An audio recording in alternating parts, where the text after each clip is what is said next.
ನಾರಾಯಣಾಯ ಪರಿಪೂರ್ಣಗುಣರ್ಣವಾಯ ವಿಶ್ವೋದಯಸ್ಥಿತಿಲಯೋನ್ನಿಯತಿಪ್ರದಾಯ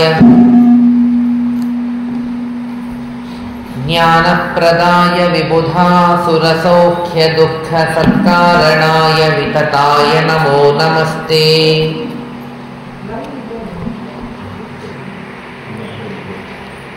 ನಮೋऽस्तु ತಾತ್ವಿಕಾ ದೇವಾಃ ವಿಷ್ಣುಭಕ್ತಿಪರಾಯಣಾಃ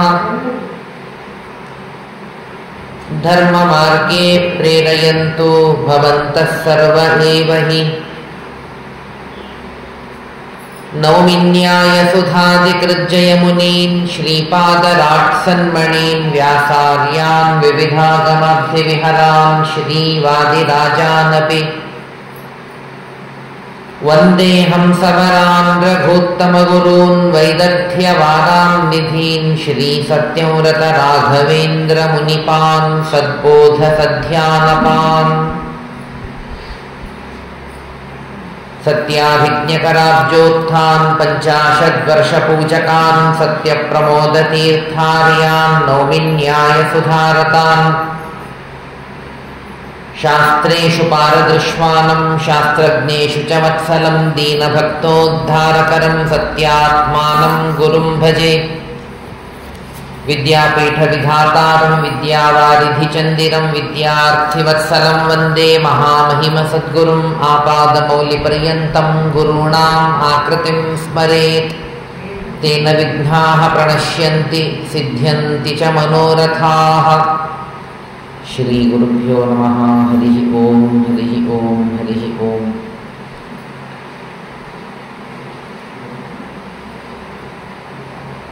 ಪವಿತ್ರವಾದ ಅಯೋಧ್ಯ ಕ್ಷೇತ್ರದಲ್ಲಿ ನಿರಂತರ ಸನ್ನಿಹಿತರಾಗಿ ಇರುವ ಭಗವಂತನನ್ನು ಹಾಗೂ ಎಲ್ಲ ದೇವತೆಗಳನ್ನು ಮತ್ತು ಸಮಸ್ತ ಗುರುಗಳನ್ನು ವಂದಿಸಿ ಪುಣ್ಯಹರಿ ಅಂತನ್ನುವಂತಹ ಮತ್ತೊಂದು ಕ್ಷೇತ್ರವಿದೆ. ಪುಣ್ಯಹರಿ ಅಂತನ್ನುವ ಕ್ಷೇತ್ರ ಒಂದು ತೀರ್ಥ. ಅದನ್ನು ದರ್ಶನ ಮಾಡಿಕೊಂಡ ಮಾತ್ರಕ್ಕೆ ಯಸ್ಯ ದರ್ಶನ ಮಾತ್ರೇಣ ಸರ್ವ ಪಾಪೈ ಪ್ರಮುಚ್ಯತೆ. ವಿಶೇಷವಾಗಿ ಪಾಪನಾಶ ಮಾಡುವಂತಹ ಒಂದು ತೀರ್ಥ, ಒಂದು ದೇವರ ದೇವಾಲಯವೂ ಇದೆ, ಪುಣ್ಯಹರಿ ಅಂತನ್ನುವುದಾಗಿ. ಇಲ್ಲಿ ಹೇಳ್ತಾರೆ, ತಯೋರ್ ದರ್ಶನತೋ ಯಾಂತಿ ತೇಷಾಂ ಪಾಪಾನಿ ದೇಹಿನಾಂ ತಾನಿ ಪಾಪಾನಿ ಯಾವಂತಿ ಕುರ್ವತೆ ಭುವಿಯೇ ನರಾಹ. ಎಷ್ಟೆಷ್ಟು ಪಾಪಗಳನ್ನು ಮಾಡುತ್ತಾರೆ ಇಲ್ಲಿ ಮಾಡಲಿಕ್ಕೆ ಸಾಧ್ಯವಿದೆ. ಆ ಎಲ್ಲ ಪಾಪಗಳ ನಾಶವೂ ಕೂಡ ಈ ಪುಣ್ಯ ಒಂದು ಹರಿ ಅಂತನ್ನುವ ಪುಣ್ಯಹರಿ ಅನ್ನುವ ದೇವರ ದರ್ಶನದಿಂದ, ತೀರ್ಥದ ದರ್ಶನದಿಂದ ನಾಶವಾಗತ್ತೆ. ಈ ದೇವರ ರೂಪ ಹೀಗೆ ಯಾಕೆ ಬಂತು ಅಂತನ್ಲಿಕ್ಕೆ ಒಂದು ಕಥೆಯನ್ನು ಹೇಳ್ತಾರೆ. ಪುಣ್ಯಹರಿ ಅಂತ ಹೇಗಿದೆ ಅಂತಂದರೆ, ದೇವರು ತಪಸ್ಸನ್ನು ಮಾಡಿದನಂತೆ ಇಲ್ಲಿ ಬಂದು.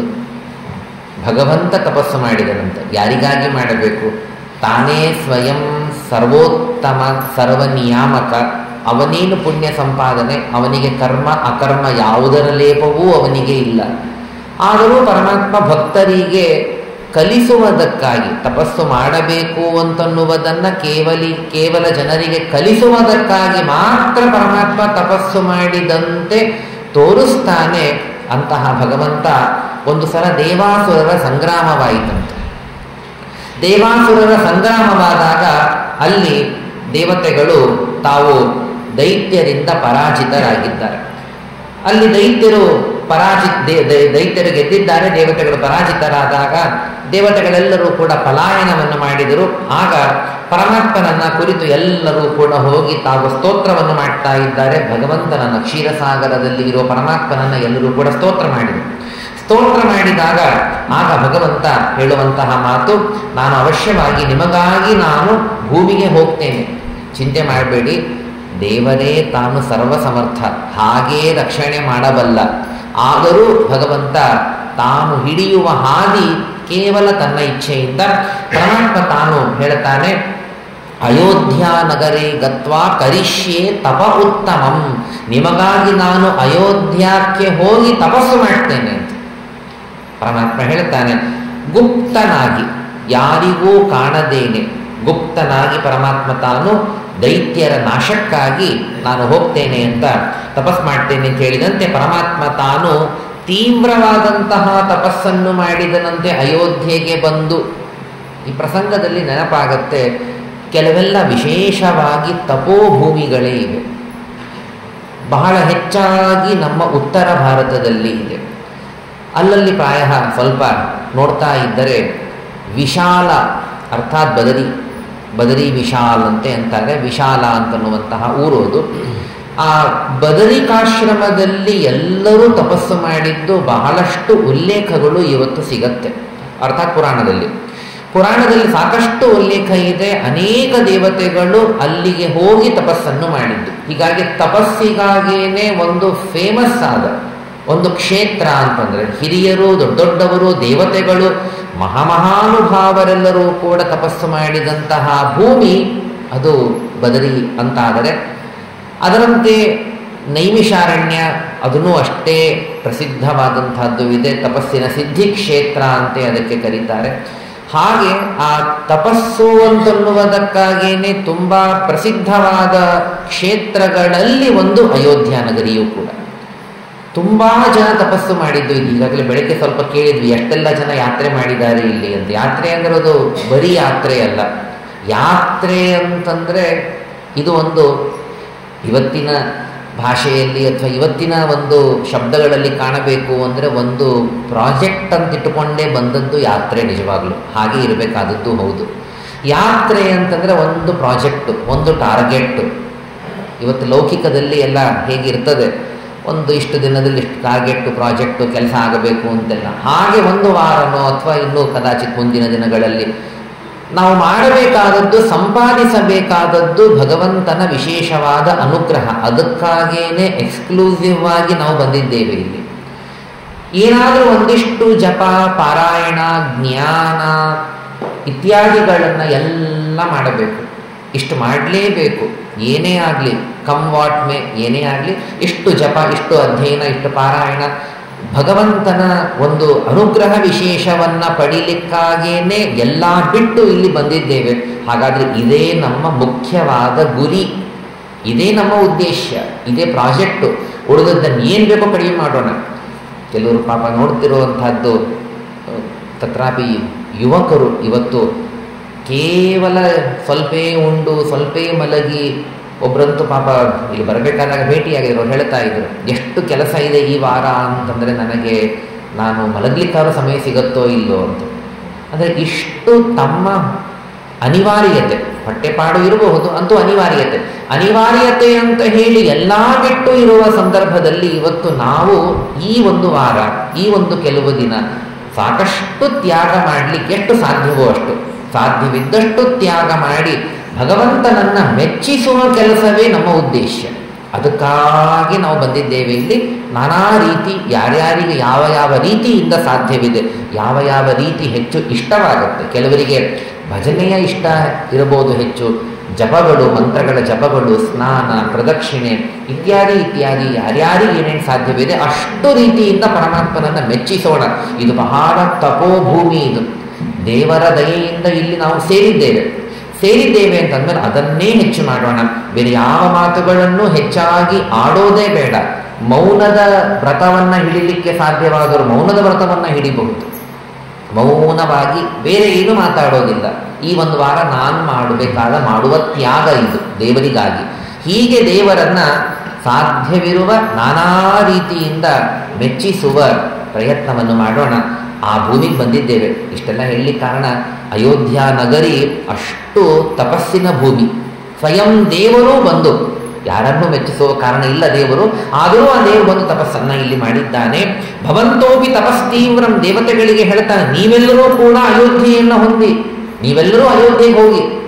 ಹೇಗಿದ್ದರೂ ದೈತ್ಯರು ನಿಮ್ಮನ್ನ ಗೆದ್ದು ಬಿಟ್ಟಿದ್ದಾರೆ, ನಿಮಗಂತೂ ನಿಮ್ಮ ಸ್ಥಾನ ಇಲ್ಲ, ಮತ್ತೇನು ಮಾಡಬೇಕು? ಹೋಗಿ ಅಯೋಧ್ಯೆಗೆ ಹೋಗಿ ನೀವೆಲ್ಲರೂ ಕೂಡ ತಪಸ್ಸನ್ನು ಮಾಡಿ ಹೇಳಿದಾಗ ಎಲ್ಲ ದೇವತೆಗಳು ಕೂಡ ತಾವು ಬಂದಿದ್ದಾರಂತೆ ಅಯೋಧ್ಯೆಗೆ ತಪಸ್ಸನ್ನು ಮಾಡುವುದಕ್ಕೆ. ವಿಶೇಷವಾಗಿ ತಪಸ್ಸನ್ನು ಮಾಡ್ತಾ ಇದ್ದಾರೆ. ಪರಮಾತ್ಮ ಇಲ್ಲಿ ಬಂದ ಗುಪ್ತನಾದ, ಎಲ್ಲೋ ಏಕಾಂತದಲ್ಲಿ ಇದ್ದು ಪರಮಾತ್ಮ ತಾನು ಅಯೋಧ್ಯೆಯಲ್ಲಿ ಪರಮಾತ್ಮ ತಪಸ್ಸನ್ನು ಮಾಡಿದ್ದಾನೆ. ಹಾಗಾಗಿ ಈ ಒಂದು ಕಾರಣಕ್ಕಾಗಿಯೇ ದೇವರನ್ನ ಇಲ್ಲಿ ಪುಣ್ಯಹರಿಯ ಜೊತೆಗೆ ಗುಪ್ತಹರಿ ಅಂತೂ ಕರೀತಾರೆ. ಆ ಪ್ರದೇಶ ಗುಪ್ತಹರಿ ಅಂತನ್ನುವುದಾಗೂ ಹೆಸರು. ಆ ದೇವರ ಒಂದು ಪ್ರಭಾವ, ದೇವರ ಅನುಗ್ರಹದಿಂದಲೇನೆ ಎಲ್ಲ ದೈತ್ಯರನ್ನು ಕೂಡ ದೇವತೆಗಳು ಗೆದ್ದರು. ಗೆದ್ದ ಮೇಲೆ ತಮ್ಮ ತಮ್ಮ ಸ್ಥಾನವನ್ನು ಕೂಡ ಅವರು ಪಡೆದಿದ್ದಾರೆ ಅನ್ನುವಂತಹ ಪ್ರಸಿದ್ಧವಾದಂತಹ ಕಥೆಯನ್ನ ನಾವು ಕಾಣ್ತೀವಿ. ಎಲ್ಲ ದೇವತೆಗಳು ಕೂಡ ತಮ್ಮ ತಮ್ಮ ಸ್ಥಾನವನ್ನ ಪಡೆದು ಭಗವಂತನನ್ನು ಸ್ತೋತ್ರ ಮಾಡ್ತಾರೆ. ಗುಪ್ತಹರಿ ಅಂತನ್ನುವ ಒಂದು ಸ್ಥಳ, ಅಲ್ಲಿ ವಿಶೇಷವಾಗಿ ದೇವರನ್ನು ಸ್ತೋತ್ರ ಮಾಡ್ತಾರೆ. ತ್ವಯ ಸರ್ವಂ ಸಮಭವತ್ ಕಾರ್ಯಂ ನಿಷ್ಪನ್ನಂ ವೈ ಜಗತ್ಪತೆ. ನಿನ್ನಿಂದಲೇ ಸ್ವಾಮಿ ಎಲ್ಲ ನಮ್ಮ ಸ್ಥಾನ ಸಿಕ್ಕಿರುವಂತಹದ್ದು. ಒಂದು ನಮ್ಮ ಅಪೇಕ್ಷೆ ಇದೆ, ಭಗವಂತ, ಇಷ್ಟು ನಮಗಾಗಿ ನೀನು ಕ್ಷೀರಸಾಗರದಿಂದ ಇಲ್ಲಿಗೆ ಬಂದು ತಪಸ್ಸನ್ನ ಮಾಡಬೇಕಾದ ಅಗತ್ಯ ಇಲ್ಲ, ಆದರೂ ತಪಸ್ಸನ್ನ ಮಾಡಿ ನೀನು ನಮಗೆ ಅನುಗ್ರಹವನ್ನು ಮಾಡಿಯ. ಆದ್ದರಿಂದಾಗಿ ಯಾವಾಗಲೂ ನೀನು ಇಲ್ಲೇ ಇರಬೇಕು ಅಂತ. ನಮಗೆಲ್ಲ ಹೇಗೆ ಅನುಗ್ರಹವಾಗಿದೆ, ನಮಗೆಲ್ಲ ಹೇಗೆ ಒಳಿತು ಆಗಿದೆ, ಹಾಗೆ ಎಲ್ಲ ಜನರಿಗೂ ಒಳ್ಳೆಯದಾಗಲಿ, ಎಲ್ಲ ಜನರಿಗಾಗಿ ನೀನು ನಿತ್ಯದಲ್ಲಿ ಇಲ್ಲೇ ಇರಬೇಕು ಅಂತನ್ನುವ ಪ್ರಾರ್ಥನೆಯನ್ನ ಮಾಡಿದವರು ದೇವತೆಗಳು. ಹಾಗಾಗಿ ಪರಮಾತ್ಮ ಗುಪ್ತಹರಿ ಅನ್ನುವ ರೂಪದಿಂದ ಅಯೋಧ್ಯೆಯಲ್ಲೇನೆ ಒಂದು ಕಡೆಗೆ ತಾನು ಇದ್ದಾನೆ ಅಂತನ್ನುವ ಮಾತನ್ನ ನಾವು ಕಾಣ್ತೀವಿ. ಗುಪ್ತ ಹರಿಯಾಗಿ ಆ ಭಗವಂತ ಇಲ್ಲಿ ಇರುವಂತಹದ್ದು. ಇದರ ಮುಂದೆ ಮತ್ತೆ ಪಶ್ಚಿಮ ಭಾಗದಲ್ಲಿ ಇರುವಂತಹದ್ದು ಘರ್ಘರ ಹಾಗೂ ಸರಯುವಿನ ಸಂಗಮ. ಇದರ ಬಗ್ಗೆನೂ ತುಂಬಾ ವಿಶೇಷವಾದ ಫಲವನ್ನು ಹೇಳ್ತಾರೆ. ಘರ್ಘರ ಅಂತನ್ನುವ ನದಿ, ಸರಯು ಅನ್ನುವ ನದಿ ಪ್ರಸಿದ್ಧ. ಈ ಎರಡು ನದಿಗಳ ಸಂಗಮ ಇದೆ. ಇದು ಗೋಪ್ರತಾರದ ಹತ್ರದಲ್ಲಿ ಇದೆ. ಗೋಪ್ರತಾರದಿಂದ 3 ಯೋಜನ ದೂರದಲ್ಲಿ ಅಂತ ಶಬ್ದ ಇದೆ. ಅಲ್ಲಿ ಇರುವಂತಹದ್ದು ಈ ಎರಡು ನದಿಗಳ ಸಂಗಮ. ಇಲ್ಲಿ ಸ್ನಾನ ಮಾಡಿ ಗುಪ್ತಹರಿಯನ್ನ ದರ್ಶನ ಮಾಡಿಕೊಳ್ಳಬೇಕಂತೆ. ಹಿಂದೆ ಒಂದು ಸಲ ಹೋದಾಗ ಒಂದು ನೆನಪು, ಆ ಗೋಪ್ರತಾರದಲ್ಲೇ ಒಂದು ಪ್ರಾಚೀನ ದೇವಸ್ಥಾನ ಇದೆ. ಪ್ರಾಯಃ ಅದೇ ಇರಬಹುದು ಅಂತ ಅಂದ್ಕೊಂಡಿದ್ದೀನಿ. ಗುಪ್ತಹರಿ ಅಂತಂದ್ರೆ ಗೋಪ್ರತಾರ ಅಂತ ಹೋಗುವಂತಹದ್ದು ಇದೆ. ಆ ಗೋಪ್ರತಾರದಲ್ಲೇ ಒಂದು ಪ್ರಾಚೀನ ದೇವಸ್ಥಾನ, ಆ ಹತ್ತಿರದಲ್ಲ ತೀರದಲ್ಲೇ ಒಂದು ಪ್ರಾಚೀನ ದೇವಸ್ಥಾನ ಇದೆ. ಪ್ರಾಯಃ ಅದೇ ಗುಪ್ತಹರಿ ಅಂತ ಅನಿಸ್ತದೆ, ಅದು ನೋಡಿದಾಗ ಸ್ಪಷ್ಟವಾಗಬಹುದು. ಆ ರೀತಿಯಲ್ಲಿ ಆ ಗುಪ್ತಹರಿಯ ದರ್ಶನವನ್ನು ಕೂಡ ಮಾಡಿಕೊಳ್ಳಬೇಕು. ಸರ್ವ ಕಾಮಾರ್ಥ ಸಿದ್ಧಿದ, ಎಲ್ಲ ಕಾಮಿತವಾದ ಅರ್ಥಗಳ ಸಿದ್ಧಿ ಅಲ್ಲಿ ಆಗತ್ತೆ ಅಂತನ್ನುವುದನ್ನು ಹೇಳ್ತಾರೆ. ಆ ಗೋಪ್ರಕಾರದಲ್ಲೇನೆ ಹತ್ತಿರದಲ್ಲೇನೆ ಸರಯು ಘರ್ಘರ ನದಿಗಳ ಸಂಗಮ ಅಲ್ಲಿ ಆಗತ್ತೆ. ಈ ಸಂಗಮದ ಮಹಿಮಾವನ್ನು ಹೇಳ್ತಾರೆ. ಬಹಳ ವಿಶಿಷ್ಟ ಸಂಗಮ. ಹೇಗೆ ಗಂಗಾ ಯಮುನಾ ಸರಸ್ವತಿಯ ಸಂಗಮ ಇದೆ, ತ್ರಿವೇಣಿ ಸಂಗಮ ಪ್ರಯಾಗದಲ್ಲಿ, ಅದರಂತೆಯೇ ಈ ಸಂಗಮನು ಕೂಡ ಬಹಳ ವಿಶೇಷವಾದಂತಹದ್ದು. ಇಲ್ಲಿ 10,000,000 ಸಹಸ್ರಾಣಿ 10,000,000 ಶತಾನಿಚ, 10,000 ಕೋಟಿ ಮತ್ತು 1,000 ಕೋಟಿ ತೀರ್ಥಗಳು ಈ ಸಂಗಮದಲ್ಲಿ ಇವೆ ಅಂತ. ಅಷ್ಟು ತೀರ್ಥಗಳ ವಾಸ ಈ ಸಂಗಮದಲ್ಲಿ ಇದೆ, ಯಾವಾಗಲೂ ಇರ್ತದೆ. ಈ ಮಾತನ್ನ ನಾನು ಸ್ಕಂದನಿಂದ ತಿಳಿದುಕೊಂಡೆ ಅಂತನೋ ಮಾತನ್ನು ಹೇಳ್ತಾರೆ. ಸ್ಕಂದ ಹೇಳಿದ ಮಾತು, ಸ್ಕಂದ ಪುರಾಣದ್ದೇ ಮಾತು. ಅಷ್ಟು ತೀರ್ಥಗಳು ಇವೆಯಂತೆ ಆ ಸಂಗಮದಲ್ಲಿ. ಎಷ್ಟೆಲ್ಲ ತೀರ್ಥಗಳು, ಎಷ್ಟೆಲ್ಲ ನದಿಗಳು, ದೇವತೆಗಳು. ಬಹಳ ನಮ್ಮ ಭಾರತ ಭೂಮಿ ಅಂತನ್ನುವುದೇನೆ ನಮಗೆ ಒಂದು ದೊಡ್ಡ ಸೌಭಾಗ್ಯ. ಕೋಟಿ ಕೋಟಿ ಜನ್ಮಗಳ ಪುಣ್ಯದಿಂದಾಗಿ ನಮಗೆ ಸಿಕ್ಕದ್ದು ಈ ಭಾರತ ದೇಶದಲ್ಲಿ ಜನ್ಮ. ನಾವು ಭಾರತೀಯರಾಗುವುದು ಇಷ್ಟು ಕೋಟಿ ಜನ್ಮಗಳ ಪುಣ್ಯದಿಂದ. ಇಂತಿಂತಹದ್ದನ್ನು ನಾವು ನೋಡ್ಲಿಕ್ಕಾಗತ್ತೆ, ಸ್ನಾನ ಮಾಡಲಿಕ್ಕಾಗತ್ತೆ ಅಂತಂದರೆ ಎಷ್ಟು ಆನಂದ. ಇಲ್ಲಿ ವಿಶೇಷವಾಗಿ ದೇವರ ಸನ್ನಿಧಾನವಿದೆ. ದೇವತೆಗಳ, ಸಿದ್ಧರ, ಯೋಗಿಗಳ ಎಲ್ಲರ ಸನ್ನಿಧಾನವು ಸರ್ವದಾ ಇದೆಯಂತೆ. ಸರ್ವದಾ ಸ್ಥಿತಂ ಸಾನ್ನಿಧ್ಯಂ. ಹಾಗಾಗಿ ಅಲ್ಲಿ ಸ್ನಾನವನ್ನು ಮಾಡಬೇಕು. ವಿಶೇಷವಾಗಿ ಪಿತೃದೇವತೆಗಳಿಗೆ ತರ್ಪಣವನ್ನು ಕೊಡಬೇಕು. ಅದೆಲ್ಲ ಬಹಳ ಶ್ರೇಷ್ಠವಾದಂತಹದ್ದು. ಕುರುಕ್ಷೇತ್ರದಲ್ಲಿ ಏನು ಪುಣ್ಯ ಇದೆ, ಬೇರೆ ಬೇರೆ ಕಡೆ ಕ್ಷೇತ್ರದಲ್ಲಿ ಏನು ವಿಶೇಷವಾದ ಪುಣ್ಯವಿದೆ, ಆ ಎಲ್ಲ ತರಹದ ಪುಣ್ಯ ಈ ಸಂಗಮ ಸ್ನಾನದಿಂದಲೂ ಕೂಡ ಸಿಗತ್ತೆ. ಅಷ್ಟು ಶ್ರೇಷ್ಠವಾದಂತಹದ್ದು ಈ ತರಹದ ಒಂದು ಸನ್ನಿಧಾನವಿದೆ ಅಂತನ್ನುವುದನ್ನು ನಾವು ಕಾಣ್ತೀವಿ. ಪುಷ್ಯ ಮಾಸದ ಶುಕ್ಲ ತ್ರಯೋದಶಿ ದಿನ ವಿಶೇಷವಾಗಿ ಇಲ್ಲಿ ಜಾಗರವನ್ನು ಮಾಡಿಕೊಂಡು ಸ್ನಾನವನ್ನು ಮಾಡಬೇಕು. ಅದಕ್ಕೂ ಬಹಳ ವಿಧವಾದಂತಹ ಫಲವನ್ನು ಹೇಳುತ್ತಾರೆ. ಸಪ್ತಾವರಾನ್ ಸಪ್ತಪರಾನ್ ಪುರುಷಶ್ಚಾತ್ಮನಾಸಃ, 7 ಹಿಂದಿನವರನ್ನ 7 ಮುಂದಿನವರನ್ನ ತಾವು ಉದ್ಧಾರ ಮಾಡ್ತಾರಂತೆ ಈ ಸಂಗಮದಲ್ಲಿ ಸ್ನಾನ ಮಾಡೋದ್ರಿಂದ. ಅಂದರೆ ಅರ್ಥಾತ್ ಸಂಗಮದಲ್ಲಿ ಸ್ನಾನ ಮಾಡೋದ್ರಿಂದ ಹಿರಿಯರಿಗೂ ಅಷ್ಟು ಪ್ರೀತಿ. ಇದೇ ಕಾಲದಲ್ಲಿ ಒಂದು ಸಣ್ಣ ಮಾತು ನೆನಪಿಸಿಕೊಳ್ಳುವುದಕ್ಕಾಗಿ, ನೆನಪಿದ್ದವರಿಗೆ ವಿಶೇಷವಾಗಿ ದೃಢವಾಗುವುದಕ್ಕಾಗಿ, ಸ್ನಾನವನ್ನು ತೀರ್ಥಗಳಲ್ಲಿ ಮಾಡುವ ಸಂದರ್ಭಗಳು ಇನ್ನು ಹೇಗಿದ್ರೂ ಇದ್ದೇ ಇದೆ. ಯಾತ್ರಾದಲ್ಲಿ ಇದ್ದೇವೆ, ಬೇರೆ ಬೇರೆ ತೀರ್ಥಗಳಲ್ಲಿ ಸ್ನಾನ ಮಾಡುವ ಅವಕಾಶ ದೇವರು ಕೊಡ್ತಾನೆ. ಆಗ ನಾವು ಸ್ನಾನ ಮಾಡಬೇಕಾದರೆ ಮೊದಲನೇದು ಸಂಕಲ್ಪಪೂರ್ವಕವಾಗಿ ಮಾಡಬೇಕು. ಸಂಕಲ್ಪವನ್ನು ಮಾಡಿ ಸ್ನಾನ ಮಾಡ್ತಾ ಇರಬೇಕಾದಾಗ ಬಹಳ ಮನಸ್ಸಿನಲ್ಲಿ ಚಿಂತಿಸಬೇಕಾದದ್ದು ಅಂತಂದರೆ ನಾವು ನೀರಿನಲ್ಲಿ ಸ್ನಾನ ಮಾಡ್ತಾ ಇಲ್ಲ, ಕೇವಲ ನಾವು ದೇವರಲ್ಲಿ ಮುಳುಗುತ್ತಾ ಇದ್ದೇವೆ ಅಂತ. ಅದನ್ನು ಪ್ರತಿಯೊಂದು ಕಡೆಗೆ ಹೇಳಲಿಕ್ಕಾಗಬಹುದು, ಆಗದೇ ಇರಬಹುದು. ಆದ್ದರಿಂದ ಈ ಚಿಂತನ ಮುಳುಗ್ತಾ ಇರುವಾಗ ನಾವು ದೇವರಲ್ಲಿ ಮುಳುಗುತ್ತಾ ಇದ್ದೇವೆ. ಯೋಸೌ ಸರ್ವಗತೋ ದೇವ ಚಿತ್ಸ್ವರೂಪೋ ನಿರಂಜನಃ ಸ ಏವ ದ್ರವರೂಪೇಣ. ಆ ಪರಮಾತ್ಮನೇ ತಾನು ದ್ರವರೂಪನಾಗಿ ಇಲ್ಲಿ ಇದ್ದಾನೆ ಸರಯೂ ನೀರಿನಲ್ಲಿ. ಬೇರೆ ಬೇರೆ ಯಾವುದೇ ತೀರ್ಥಗಳು ಅಂತಾದರೆ ಆ ಗಂಗಾದಿ ತೀರ್ಥಗಳಲ್ಲಿ ಪರಮಾತ್ಮ ತಾನು ನೀರಿನ ರೂಪದಿಂದ, ಅರ್ಥಾತ್ ನೀರಿನ ಒಳಗೆ ಚಿನ್ಮಯನಾಗಿ ಪರಮಾತ್ಮ ಇದ್ದಾನೆ. ಲಕ್ಷ್ಮೀದೇವಿ ಇದ್ದಾಳೆ ಅಲ್ಲಿ ಚಿನ್ಮಯಳಾಗಿ. ಆ ಲಕ್ಷ್ಮೀದೇವಿಗೆ ಹೊರಗೆ ವಾಯುದೇವರು ಇದ್ದಾರೆ ಚಿನ್ಮಯರಾಗಿ. ಗೋಲಕದ್ವಯ ಚಿಂತನವನ್ನು ವಿಶೇಷವಾಗಿ ಮಾಡಬೇಕು. ವಾಯುದೇವರ ಒಳಗೆ ಲಕ್ಷ್ಮೀದೇವಿ, ಲಕ್ಷ್ಮೀದೇವಿ ಒಳಗೆ ಪರಮಾತ್ಮ ಚಿನ್ಮಯ ರೂಪದಿಂದ ಇದ್ದಾನೆ. ನಾವು ಮುಳುಗುತ್ತಾ ಇದ್ದೇವೆ ದೇವರಲ್ಲಿ. ಅದರಂತೆ ಅಲ್ಲಿ ಹೊರಗೆ ಆ ದೇವತೆ ಇದ್ದಾರೆ. ಗಂಗಾ ಅಂದರೆ ಗಂಗಾದೇವಿ, ಅಥವಾ ಸರಯು ಅಂದರೆ ಸರಯೂ ದೇವಿ, ಹೀಗೆ ಆಯಾ ದೇವಿಯರು ಇದ್ದಾರೆ. ಭಾಗವತದಲ್ಲಿ ಹೇಳುವಂತೆ ಪರಮಾತ್ಮನ ನಾಡಿ ಇದೆ ಅಂತ. ಪರಮಾತ್ಮನ ನಾಡಿ ಇದೆ. ಈ ಫ್ಲೈಟಿನಲ್ಲಿ ಬರ್ತಾ ಇರಬೇಕಾದಾಗ ಅಲ್ಲಿ ಸರಯೂ ನದಿಯನ್ನು ನೋಡಬಹುದು, ಬೇರೆ ಬೇರೆ ನದಿಗಳನ್ನು ನೋಡಬಹುದು. ಅದು ಹೇಗಿದೆ ಅಂತಂದರೆ ಎಲ್ಲವೂ ಕೂಡ ಹೀಗೆ ರೌಂಡಾಗೇ ಇರ್ತದೆ. ಅದು ಮೇಲಿಂದ ಕಾಣಿಸ್ತದೆ, ಹೀಗೆ ನೇರ ಅಂತನ್ನುವುದಾಗಿ ಇಲ್ಲ.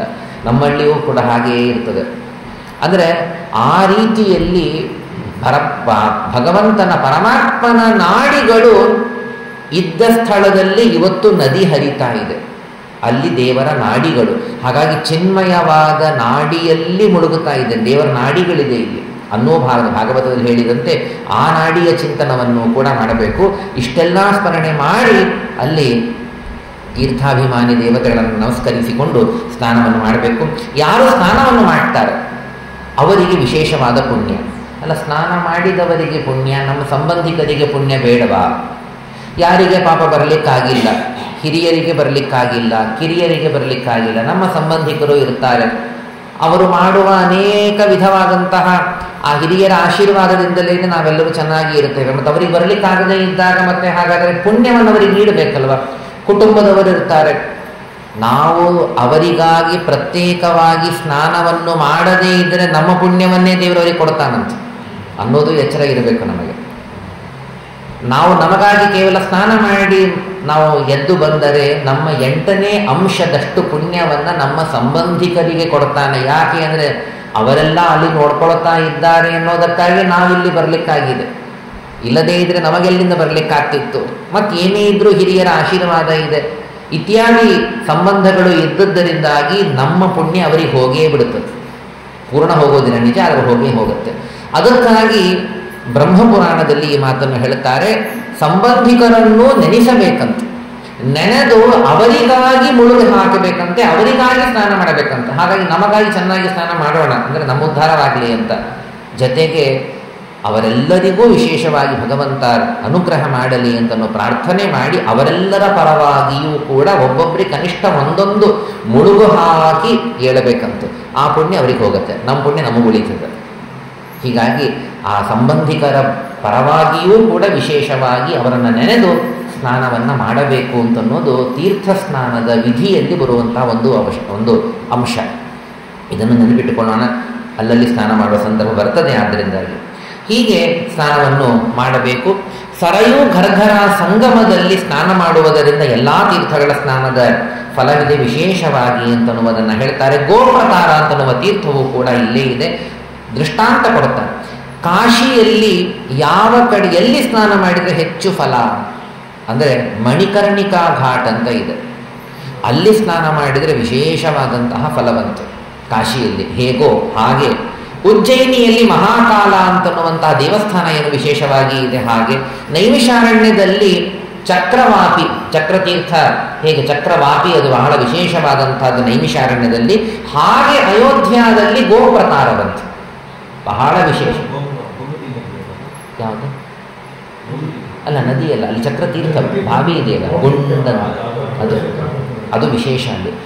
ಆ ನೈಮಿಷಾರಣ್ಯಕ್ಕೆ ಆ ಹೆಸರು ಬರಲಿ ಕಾರಣವೇ ಆ ಚಕ್ರ. ಘರ್ಗರ ಇಲ್ಲ, ಎರಡು ಬೇರೆ ಬೇರೆ ನದಿಗಳಿದೆ. ಅದು ಸಂಗಮವಾಗಿ ಒಂದಾಗಿ ಪ್ರಾಯ ಇಲ್ಲಿ ಬಂದಿದ್ದಿದೆ. ಸಂಗಮ ಹಿಂದಾಗತ್ತೆ. ನಾನು ನೋಡಿದೆ ನನಗೆ ಅದೇ ನಾನು ಇದನ್ನು ಅಂದರೆ ಇಳಿಯೋ ಸಂದರ್ಭದಲ್ಲಿ ಫ್ಲೈಟಿಂದ ನದಿ ಕಾಣಿಸ್ತಾ ಇತ್ತಲ್ಲ, ಇದೇ ಸರಿಯೋ ಅಲ್ವಾ ಸ್ವಲ್ಪ ಸಹಜವಾಗಿ ತೆಗೆದು ನೋಡಬೇಕಾದಾಗ ಅದನ್ನು ಘರ್ಘರ ಅಂತ ಹೆಸರಲ್ಲಿ ಬರೆದಾರೆ. ನನಗಿದು ಘರ್ಘರ ಅಂತ ಹೆಸರು ಬರೆದಾರೆ, ನೋಡಿದರೆ ಸರಿಯೂ ನದಿ ಅಲ್ವಾ ಇದೇನಿದು ಅಂತ ಆಶ್ಚರ್ಯವಾಯಿತು.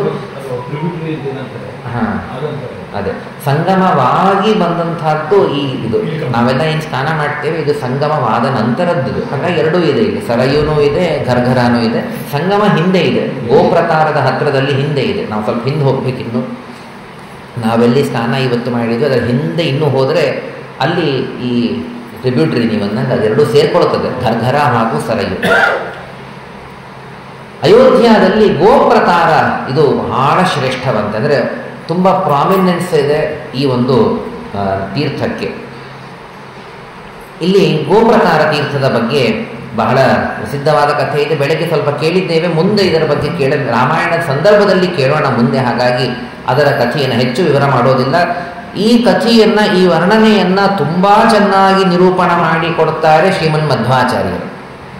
ತಾತ್ಪರ್ಯ ನಿರ್ಣಯದ ಆ ಸಂದರ್ಭದಲ್ಲಿ ರಾಮದೇವರು ಹೇಗೆ ತಾವು ಮೋಕ್ಷವನ್ನು ಕೊಟ್ಟರು, ತಾವು ಹೇಗೆ ಪರಂಧಾಮಕ್ಕೆ ಹೋದರು ಅಂತ ಅನ್ನೋದನ್ನು ಸ್ಕಂದ ಪುರಾಣವೂ ಹೇಳಿದೆ.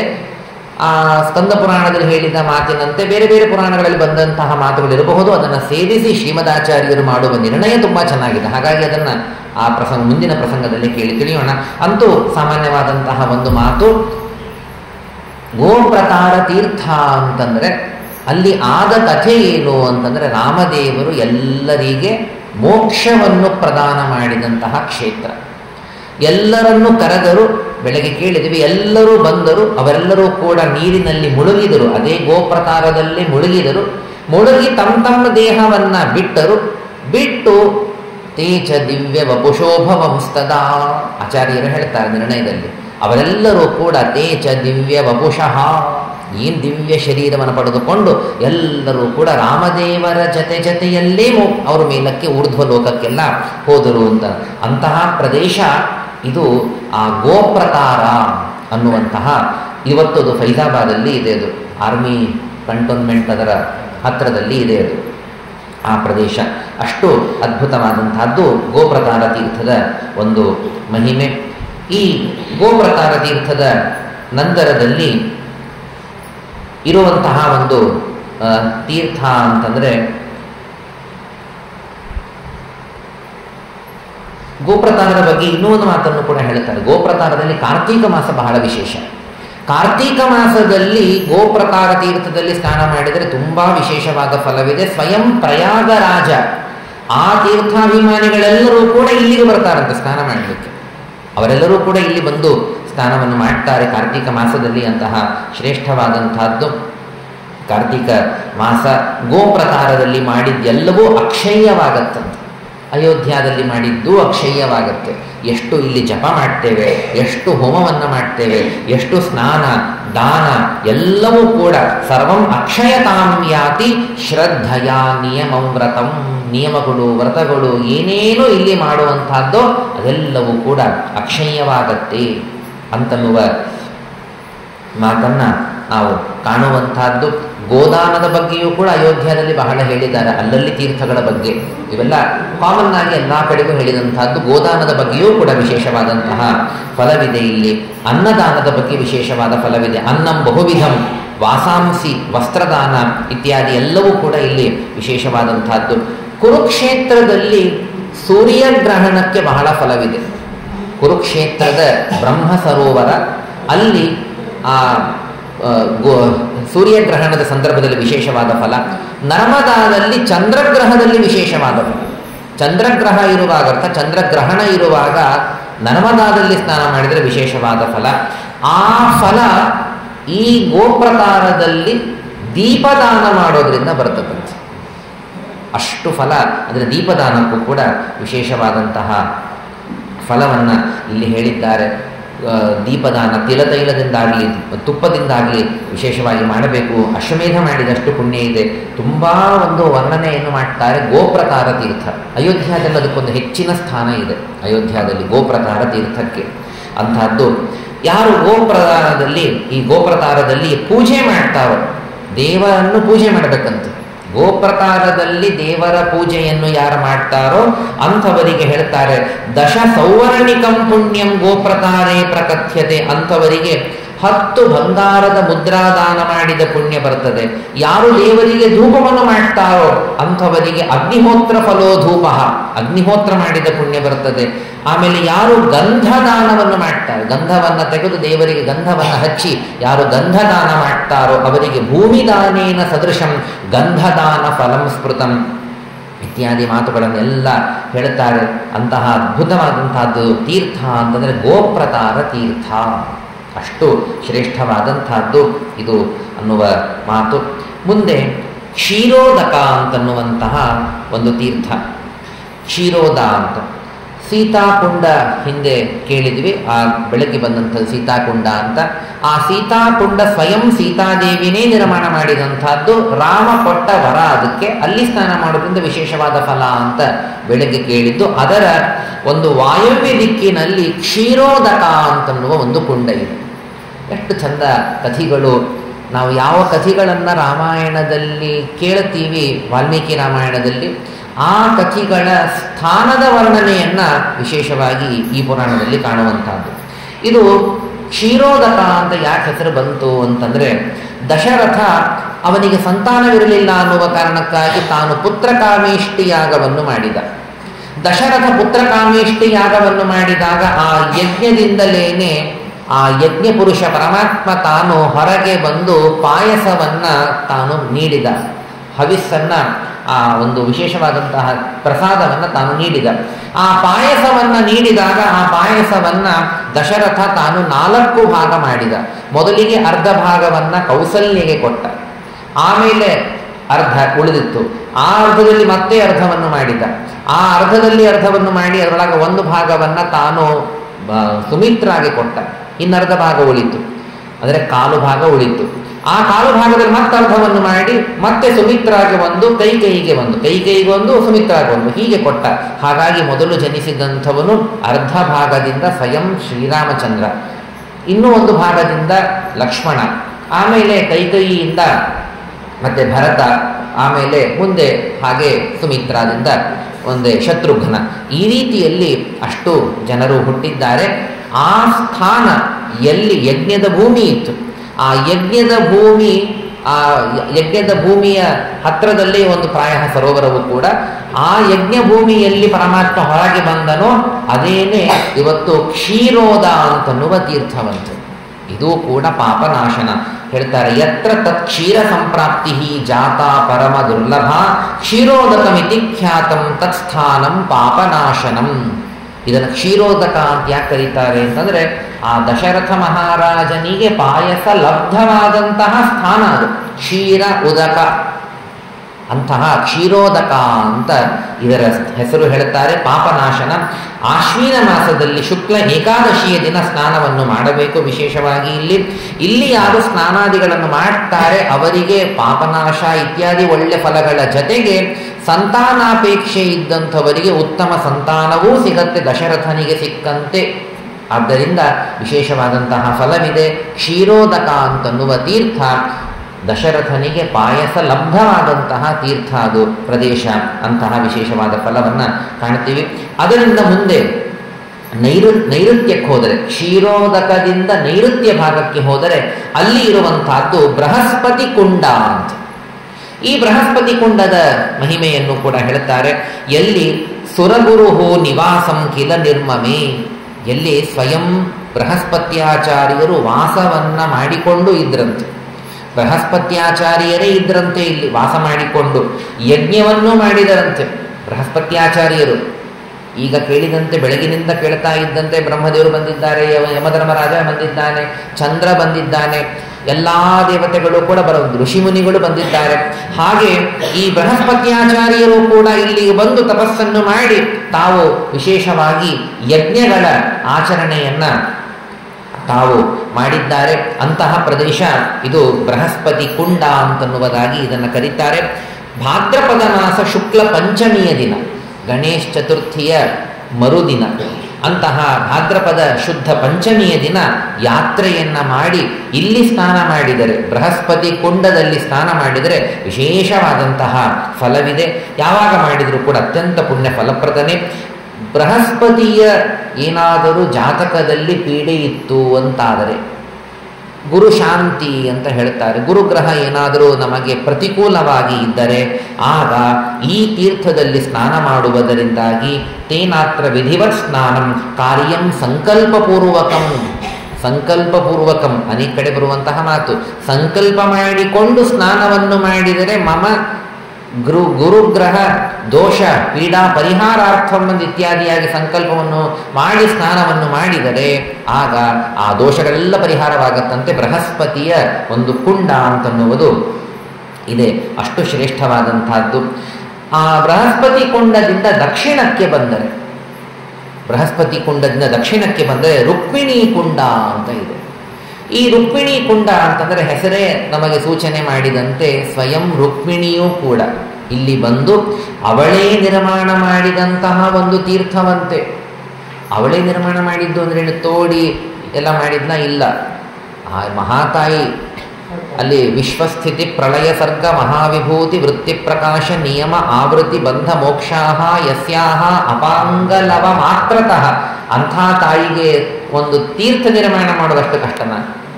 ಸಂಕಲ್ಪ ಮಾತ್ರದಿಂದಲೇ ತೀರ್ಥ ನಿರ್ಮಾಣವಾಗತ್ತೆ. ಆ ರೀತಿಯಲ್ಲಿ ರುಕ್ಮಿಣಿಯೇ ಮಾಡಿದ ಒಂದು ತೀರ್ಥ ಅಂತಂದ್ರೆ ಅದು ರುಕ್ಮಿಣಿ ಕುಂಡ ಅಂತ ಅದನ್ನು ಕರೀತಾರೆ. ಅಲ್ಲಿ ಕೃಷ್ಣನೂ ಕೂಡ ಸ್ವಯಂ ವಿಷ್ಣು ತತ್ರ ಸ್ವಯಂ ನಿವಾಸಂ ಚಕ್ರೆ, ಕೃಷ್ಣನು ಬಂದನಂತಲ್ಲಿ, ವಿಷ್ಣು ಯಾವಾಗಲೂ ವಾಸವಾಗಿ ಇರ್ತಾನಂತಲ್ಲಿ. ರುಕ್ಮಿಣಿ ಕುಂಡ ಅಂತ ಇದೆ. ಅಷ್ಟು ವಿಶೇಷವಾದಂತಹದ್ದು.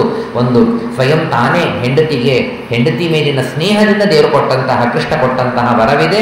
ಹಾಗಾಗಿ 2 ಪಟ್ಟು ಹೆಚ್ಚು ಪುಣ್ಯ ಅಂತ ಅಲ್ಲಿ ರುಕ್ಮಿಣಿ ಕುಂಡದಲ್ಲಿ.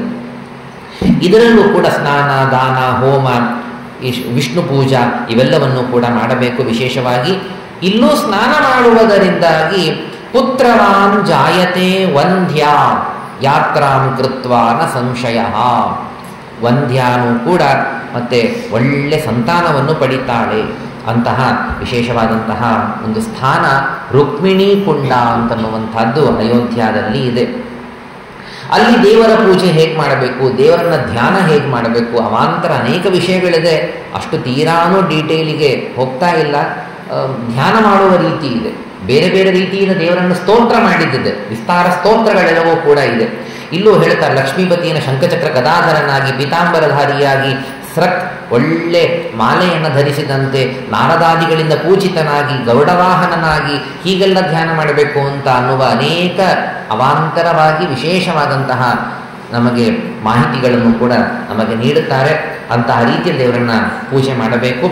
ಅಲ್ಲಿಂದ ಮುಂದೆ ಹೋದರೆ ಇರುವಂತಹದ್ದು ರುಕ್ಮಿಣಿ ಕುಂಡದಿಂದ ವಾಯವ್ಯ ದಿಕ್ಕಿನಲ್ಲಿ ಇರುವಂತಹದ್ದು ಅಂತಂದರೆ ಧನಯಕ್ಷ ಅಂತ ಒಂದು ತೀರ್ಥ. ಧನಯಕ್ಷ ಅಂತನ್ನುವಂತಹ ತೀರ್ಥ. ಈ ಧನಯಕ್ಷ ತೀರ್ಥದ ಬಗ್ಗೆ ಹೇಳ್ತಾರೆ, ಇದು ಕಲಿಯ ಎಲ್ಲ ದೋಷಗಳನ್ನು ಪರಿಹಾರ ಮಾಡುವ ತೀರ್ಥವಂತೆ ಧನಯಕ್ಷ ಅಂತ. ಏನಿದರ ಹೆಸರು? ಧನ ಅಂದರೆ ಪ್ರಸಿದ್ಧ ಶಬ್ದ, ಯಕ್ಷ ಅಂದರೂ ಪ್ರಸಿದ್ಧ ಶಬ್ದ. ಪ್ರಾಯ ಒಂದು ಸಾಮಾನ್ಯವಾದ ಕಲ್ಪನೆ ಬಂದಿರ್ತದೆ. ವಿಸ್ತಾರವಾಗಿ ಆ ಕಥೆಯನ್ನು ಹೇಳ್ತಾರೆ. ಧನಯಕ್ಷ ತೀರ್ಥ ಅಂತನ್ನುವುದಾಗಿ ಇದು ಹರಿಶ್ಚಂದ್ರನ ಕಡೆಗೆ ಇಕ್ಷ್ವಾಕು ಕುಲದಲ್ಲೇ ಬಂದಂತಹ ಒಬ್ಬ ರಾಜ ಅಂತಂದರೆ ಅವನು ಹರಿಶ್ಚಂದ್ರ, ದೊಡ್ಡ ರಾಜ. ಆ ಹರಿಶ್ಚಂದ್ರ ಅವನ ಕಡೆಗೆ ಬೇಕಾದಷ್ಟು ಸಂಪತ್ತು ಇತ್ತಂತೆ. ಅವನತ್ರ ಧನಂ ಮಹತ್. ತಸ್ಯ ರಕ್ಷಾರ್ಥಂ ಅತ್ಯರ್ಥಂ ರಕ್ಷಿತೋ ಯಕ್ಷ ಉಚ್ಚಕೈಹಿ. ಆ ಧನದ ರಕ್ಷಣೆ ಮಾಡುವುದಕ್ಕಾಗಿಯೇ ಒಬ್ಬ ಯಕ್ಷನನ್ನ ಇಟ್ಟಿದ್ದರಂತೆ ವಿಶ್ವಾಮಿತ್ರರು. ಆ ವಿಶ್ವಾಮಿತ್ರರು ಯಾವ ಯಕ್ಷನನ್ನು ಅಲ್ಲಿ ಸ್ಥಾಪನೆ ಮಾಡಿ ಇಟ್ಟರೋ ಆ ಯಕ್ಷನೇ ಅಲ್ಲಿ ಇದ್ದಂತಹದ್ದು. ಅವನ ಹೆಸರು ಪ್ರಮಂಥರ ಅಂತ. ಯಕ್ಷ ಹರಿಶ್ಚಂದ್ರನ ಸಂಪತ್ತು. ಅವನನ್ನು ಸೋಲಿಸಿದಾಗ ವಿಶ್ವಾಮಿತ್ರರು ಅವನ ಕಡೆ ಇದ್ದ ಸಂಪತ್ತೆಲ್ಲ ತಗೊಂಡ್ರು, ಅದನ್ನು ಇಟ್ಟರು. ಇದೇ ಸ್ಥಾನದಲ್ಲಿ ಒಬ್ಬ ಯಕ್ಷನನ್ನು ನೇಮಿಸಿದರು. ಆ ಯಕ್ಷ ನೋಡ್ಕೊಳ್ತಾ ಇದ್ದ ಚೆನ್ನಾಗಿ. ಆ ಯಕ್ಷ ಚೆನ್ನಾಗಿ ನೋಡಿಕೊಳ್ತಾ ಇದ್ದ. ವಿಶ್ವಾಮಿತ್ರನಿಗೆ ಬಹಳ ಸಂತೋಷವಾಯಿತಂತೆ ಆ ಯಕ್ಷನನ್ನ ನೋಡಿ. ಇಷ್ಟು ಚೆನ್ನಾಗಿ ನೋಡ್ಕೊಳ್ತಾ ಇದೆಯಾ? ತಾರತಮ್ಯದಲ್ಲೂ ವಿಶ್ವಾಮಿತ್ರರು ದೊಡ್ಡವರು, ಯಕ್ಷರಕ್ಕಿಂತಲೂ ತುಂಬ ದೊಡ್ಡ ಸ್ಥಾನವೇ ಇದೆ ವಿಶ್ವಾಮಿತ್ರರಿಗೆ. ಅಂತಹ ವಿಶ್ವಾಮಿತ್ರರು ತಾವು ಅತ್ಯಂತ ಸಂತೋಷದಿಂದ ವರವನ್ನು ಬೇಡು ಅಂತ ಹೇಳ್ತಾರೆ. ಏನಾದರೂ ವರವನ್ನು ಬೇಡು ಯಕ್ಷ, ಎಷ್ಟು ಚೆನ್ನಾಗಿ ನೋಡ್ಕೊಂಡ್ಯಾ ಸಂಪತ್ತನ್ನ, ಯಾರೂ ತಗೊಳ್ಳದೇ ಇದ್ದಂತೆ ಎಲ್ಲ ನೋಡ್ಕೊಂಡ್ಯಾ, ವರವನ್ನ ಬೇಡು ಅಂತಂದ್ರೆ ಯಕ್ಷ ಹೇಳ್ತಾನೆ, ಸ್ವಾಮಿ ನನಗೆ ಹರಿಶ್ಚಂದ್ರನ ಶಾಪದಿಂದ ನನ್ನ ದೇಹ ದುರ್ಗಂಧಯುಕ್ತವಾಗಿದೆ. ಆ ಕಾರಣಕ್ಕಾಗಿ ನನಗೇ ಬೇಸರ, ನನ್ನ ಶರೀರ ದುರ್ಗಂಧದಿಂದ ಮುಕ್ತವಾಗಲಿ, ನೀವು ಅನುಗ್ರಹ ಮಾಡಬೇಕು, ವರ ಕೊಡಿ ಇದನ್ನ ಅಂತ ವಿಶ್ವಾಮಿತ್ರರಿಗೆ ಯಕ್ಷ ಕೇಳ್ತಾನೆ. ಕೇಳಿದಾಗ ವಿಶ್ವಾಮಿತ್ರರು ತೀರ್ಥದ ನೀರನ್ನು ತಗೊಂಡ್ರು. ಇದೇ ತೀರ್ಥದ ನೀರನ್ನು ತೆಗೆದುಕೊಂಡು ತಾವು ಸಂಕಲ್ಪವನ್ನು ಮಾಡಿ ಅವನ ಯಕ್ಷನ ಮೇಲೆ ಹಾಕಿದಾಗ ಅವನ ದೇಹ ಸುಗಂಧ ಭರಿತವಾಯಿತಂತೆ. ಹಾಗಾಗಿ ಇಲ್ಲಿ ಹೇಳ್ತಾರೆ, ಈ ತೀರ್ಥದಲ್ಲಿ ಯಾರ್ಯಾರು ಸ್ನಾನವನ್ನು ಮಾಡ್ತಾರೋ ಅವರೆಲ್ಲರಿಗೂ ಕೂಡ ವಿಶೇಷವಾಗಿ ಒಳ್ಳೆ ಸೌಂದರ್ಯ ಲಬ್ಧವಾಗತ್ತೆ, ಒಳ್ಳೆ ಸುಗಂಧ ಅರ್ಥಾತ್ ದುರ್ಗಂಧಗಳ ನಿವಾರಣೆಯಾಗತ್ತೆ. ಯತ್ರ ಸ್ನಾತ್ವಾ ವಿಧಾನೇನ ದೌರ್ಗಂಧ್ಯಂ ತ್ಯಜತಿ ಕ್ಷಣಾತ್, ಶೀಘ್ರದಲ್ಲೇ ದೌರ್ಗಂಧ್ಯ ಹೋಗತ್ತೆ ಯಕ್ಷನಿಗೆ ಹೋದಂತೆ, ಸೌಂದರ್ಯವೂ ಕೂಡ ಸಿಗತ್ತೆ. ಸ್ನಾನವನ್ನು ಮಾಡಬೇಕು, ಪುಣ್ಯ ವಿಶೇಷವಾಗಿ ಲಬ್ಧವಾಗತ್ತೆ. ಅಂತಹ ತೀರ್ಥ ಇದು ಧನಯಕ್ಷ ತೀರ್ಥ. ಧನವನ್ನು ರಕ್ಷಣೆ ಮಾಡ್ತಾ ಇದ್ದ ಯಕ್ಷ ಎಲ್ಲಿ ಇದ್ದನೋ ಆ ತೀರ್ಥ, ಪ್ರಮಂಥರ ಅನ್ನುವ ಯಕ್ಷ ಎಲ್ಲಿ ಇದ್ದನೋ ತನ್ನ ದೌರ್ಗಂಧ್ಯವನ್ನು ಪರಿಹಾರ ಮಾಡಿಕೊಂಡಂತಹ ತೀರ್ಥ ಅದು ಈ ತೀರ್ಥ. ಇನ್ನು ಇಲ್ಲಿ ವಿಶೇಷ ಇನ್ನೂ ಹೇಳ್ತಾರೆ, ಆ ತೀರ್ಥದಲ್ಲಿ ಇಹಲೋಕೆ ಸುಖಂ ಭುಕ್ತ ಮಹಾಪದ್ಮ, ನವನಿಧಿಗಳು ಇದೆ ಪ್ರಪಂಚದಲ್ಲಿ, ತುಂಬಾ ದೊಡ್ಡ ದೊಡ್ಡ ನಿಧಿಗಳು, ಟ್ರೆಷರ್ಸು ಇವೆ. ಆ ನವನಿಧಿಗಳ ಹೆಸರನ್ನು ಕೇಳಿ ಬರೋಣ. ಎಷ್ಟು ಅದ್ಭುತ ದೇವರು ಮಾಡಿದ ವ್ಯವಸ್ಥೆ ಇದು. ಮಹಾಪದ್ಮ, ಪದ್ಮ, ಶಂಖ, ಮಕರ, ಕಚ್ಚಪ, ಆಮೇಲೆ ಮುಕುಂದ, ಕುಂದ, ನೀಲ, ಖರ್ವ ಅಂತ 9 ನಿಧಿಗಳು. ಆ 9 ನಿಧಿಗಳ ಸನ್ನಿಧಿ ಇದೇ ಕುಂಡದಲ್ಲಿ ಇದೆ ಅಂತ, ಧನಯಕ್ಷ ಅಂತನ್ನುವ ಕುಂಡದಲ್ಲಿ ಇದೆ. ಅಂತಹ ವಿಶೇಷವಾಗಿ ಅವುಗಳ ಪೂಜೆಯನ್ನು ಕೂಡ ಅಲ್ಲಿ ಹೋದಾಗ ಮಾಡಬೇಕು. ಈ ಎಲ್ಲ ತೀರ್ಥದಲ್ಲಿ ಇದೆ ಅಂತ ತಿಳಿದುಕೊಂಡು ಅವುಗಳ ಪೂಜೆಯನ್ನು ಕೂಡ ಅಲ್ಲಿ ಮಾಡಬೇಕು. ದೊಡ್ಡ ದೊಡ್ಡ ನಿಧಿಗಳು, ದೇವತೆಗಳೆಲ್ಲ ಅದನ್ನು ಕಾಣುವಂತಹದ್ದು, ನೋಡಿಕೊಳ್ಳುವಂತಹದ್ದು ಅಂತಹ ನಿಧಿಗಳು. ಹೀಗೆ ಇರುವಂತಹ ವಿಶೇಷವಾಗಿ ಆ ತೀರ್ಥಗಳನ್ನು ಕಾಣುವಂತಹದ್ದು. ನಿಧಿ ಲಕ್ಷ್ಮಿಯೋಸ್ತಥಾ ಯಕ್ಷ ತವ ಪೂಜಾ ವಿಶೇಷತಃ, ಹೀಗೆ ಅವರನ್ನು ಮತ್ತೆ ಕಾಣಬೇಕು. ಅದರ ಹತ್ತಿರದಲ್ಲೇನೆ ಧನಯಕ್ಷ, ಈಗೇನು ತೀರ್ಥವನ್ನು ಕೇಳಿದ್ವಿ ಅದರ ಉತ್ತರ ಭಾಗದಲ್ಲಿ ವಸಿಷ್ಠ ಕುಂಡ ಅಂತ ಇದೆ. ವಸಿಷ್ಠ ಕುಂಡ ಅಂತ ಇದು ಯಾವಾಗಲೂ ವಸಿಷ್ಠರು ಅಲ್ಲಿ ವಾಸವಾಗಿ ಇರ್ತಾರಂತೆ. ವಸಿಷ್ಠಸ್ಯ ಸದಾ ತತ್ರ ನಿವಾಸಃ ಸುತಪೋನಿಧೇಃ ಅರುಂಧತಿ ಸದಾ ಯಸ್ಯ ವರ್ತತೆ ನಿರ್ಮಲವ್ರತ. ಅರುಂಧತಿ ಇದ್ದಾಳೆ, ವಾಮದೇವರ ಸನ್ನಿಧಾನ ನಿರಂತರವಾಗಿ ಇದೆ ಅಂತೆ. ಅಂದರೆ ಎಲ್ಲೆಲ್ಲಿ ನಾವು ಏನೇನು ತೀರ್ಥಗಳನ್ನು ಕಾಣುತ್ತೇವೆ ಎಲ್ಲ ಕಡೆಗೂ ಅವರು ಇಂದಿಗೂ ಇರ್ತಾರೆ. ನಿತ್ಯಂ ಸದಾ ಅನ್ನೋ ಶಬ್ದಗಳೇ ಇವೆ. ಎಲ್ಲ ಕಡೆಗೂ ಎಲ್ಲಾಭಿಮಾನಿ ದೇವತೆಗಳು ವಿಶೇಷವಾಗಿ ಇದ್ದಾರೆ, ಅವರವರ ಕೊಂಡದಲ್ಲಿ ವಿಶೇಷವಾಗಿ ಇದ್ದಾರೆ. ಯಾರೂ ನಮಗೆ ಕಾಣದೇ ಇದ್ದ ಮಾತ್ರಕ್ಕೆ ಇಲ್ಲ ಅಂತ ಇಲ್ಲ, ಇದ್ದೇ ಇರ್ತಾರೆ. ಅಲ್ಲಿ ಸ್ನಾನವನ್ನು ಮಾಡಬೇಕು. ವಿಶೇಷವಾಗಿ ವಸಿಷ್ಠರನ್ನ, ವಾಮದೇವರನ್ನ, ಅರುಂಧತಿಯನ್ನ ಅಲ್ಲಿ ಪೂಜೆಯನ್ನು ಮಾಡಬೇಕು. ಎಲ್ಲ ಕಾಮಿತವಾದ ಫಲಗಳ ಪ್ರಾಪ್ತಿಯಾಗತ್ತಂತೆ. ವಸಿಷ್ಠ ಕುಂಡ ಅಂತನ್ನುವ ಒಂದು ಕುಂಡದಲ್ಲಿ ವಿಶೇಷವಾಗಿ ಇದೆ. ಅದರ ಒಂದು ಪಶ್ಚಿಮ ದಿಕ್ಕಿನಲ್ಲಿ, ವಸಿಷ್ಠ ಕುಂಡದ ಪಶ್ಚಿಮದಲ್ಲಿ ಸಾಗರ ಅಂತನ್ನೋ ಒಂದು ಕುಂಡ, ಸಾಗರ ಕುಂಡ ಅಂತ. ಸಾಗರ ಸ್ನಾನ ಮಾಡಿದರೆ ಪೌರ್ಣಿಮಾ ದಿನ, ಪೂರ್ಣಿಮೆಯ ದಿನ ಸಾಗರ ಸ್ನಾನ ಮಾಡಿದರೆ ಏನು ಪುಣ್ಯ ಸಿಗತ್ತೆ, ಆ ಪುಣ್ಯ ಸಾಗರ ಕುಂಡದಲ್ಲಿ ಸ್ನಾನ ಮಾಡಿದರೆ ಸಿಗತ್ತಂತೆ. ಮತ್ತು ಅವತ್ತು ಪೂರ್ಣಿಮಾಕ್ಕಾಗೇನೆ ಕಾಯಬೇಕಾಗಿಲ್ಲ, ಯಾವತ್ತು ಸ್ನಾನ ಮಾಡಿದರೂ ಆ ಪುಣ್ಯ ಸಿಗತ್ತೆ. ಸಮುದ್ರವನ್ನು ಕಂಡಂತೆ ಯಾವಾಗ ಬೇಕಾದರೆ ಆಗ ಮುಟ್ಟುವಂತೆ ಇಲ್ಲ. ಸಾಗರ ಸ್ನಾನ ಇದು ಕೇವಲ ವಿಹಿತ ದಿನಗಳಲ್ಲೇ ಮಾಡಬೇಕು. ಯಾವತ್ತೋ ಮನಸ್ಸಿಗೆ ಬಂತು ಸ್ನಾನ ಮಾಡ್ತೇವೆ ಅಂತ ಮಾಡಿದರೆ ಪಾಪ ಅದು. ಸಮುದ್ರ ಸ್ನಾನಕ್ಕೆ ನಿಯಮಗಳನ್ನು ಹೇಳಿದ್ದಾರೆ, ಆದರೆ ನದಿ ಸ್ನಾನಕ್ಕೆ ಹಾಗೆಲ್ಲ ನಿಯಮಗಳಿಲ್ಲ. ಯದ್ಯಪಿ ಕೆಲವು ನದಿಗಳಿಗಿದೆ ಅದು ಮಳೆಗಾಲದಲ್ಲಿ ಮೊದಲು 3 ದಿನ ಬಿಡಬೇಕು ಇತ್ಯಾದಿ ಮಾತುಗಳೆಲ್ಲ ನದಿಗಳಿಗಿದೆ, ಕೆಲವು ನದಿಗಳಿಗಿದೆ, ಆದರೆ ಮಹಾನದಿಗಳಿಗಲ್ಲ. ಕಾವೇರಿ ನದಿಗೂ ಇಲ್ಲ ಆ ನಿಯಮ. ವರ್ಷಪೂರ್ಣ ಸ್ನಾನವನ್ನು ಮಾಡಬಹುದು. ಗಂಗಾಕ್ಕಂತೂ ಇಲ್ಲವೇ ಇಲ್ಲ, ಗಂಗಾದಿ ನದಿಗಳಿಗಂತೂ ಇಲ್ಲವೇ ಇಲ್ಲ, ಎಂದಿಗೂ ಸ್ನಾನ ಬಿಡಬೇಕಾದ ದಿನವೇ ಇಲ್ಲ. ಆದರೆ ಕೆಲವು ನದಿಗಳಿಗೆ ಆ ಥರದ ದಿನಗಳೆಲ್ಲ ಇದೆ. ಸಾಗರ ಸ್ನಾನ ನಿರಂತರ ಮಾಡತಕ್ಕದ್ದೆಲ್ಲ ಪೌರ್ಣಿಮಾ, ಅಮಾವಾಸ್ಯ, ಪರ್ವಕಾಲಗಳು ಏನು ಬರ್ತದೆ ಅಂಥ ದಿನಗಳಲ್ಲಿ ಮತ್ತು ಸಂಕ್ರಮಣಗಳು ಇಂಥ ದಿನಗಳಲ್ಲಿ ಮಾತ್ರ ಸ್ನಾನವನ್ನು, ಗ್ರಹಣದ ದಿನಗಳಲ್ಲಿ ವಿಶೇಷವಾಗಿ ಸ್ನಾನವನ್ನೆಲ್ಲ ಮಾಡುವಂಥದ್ದು ಇದೆ. ಆದರೆ ಸಾಗರ ಕುಂಡದಲ್ಲಿ ದಿನಾನೂ ಸ್ನಾನ ಮಾಡಬಹುದು.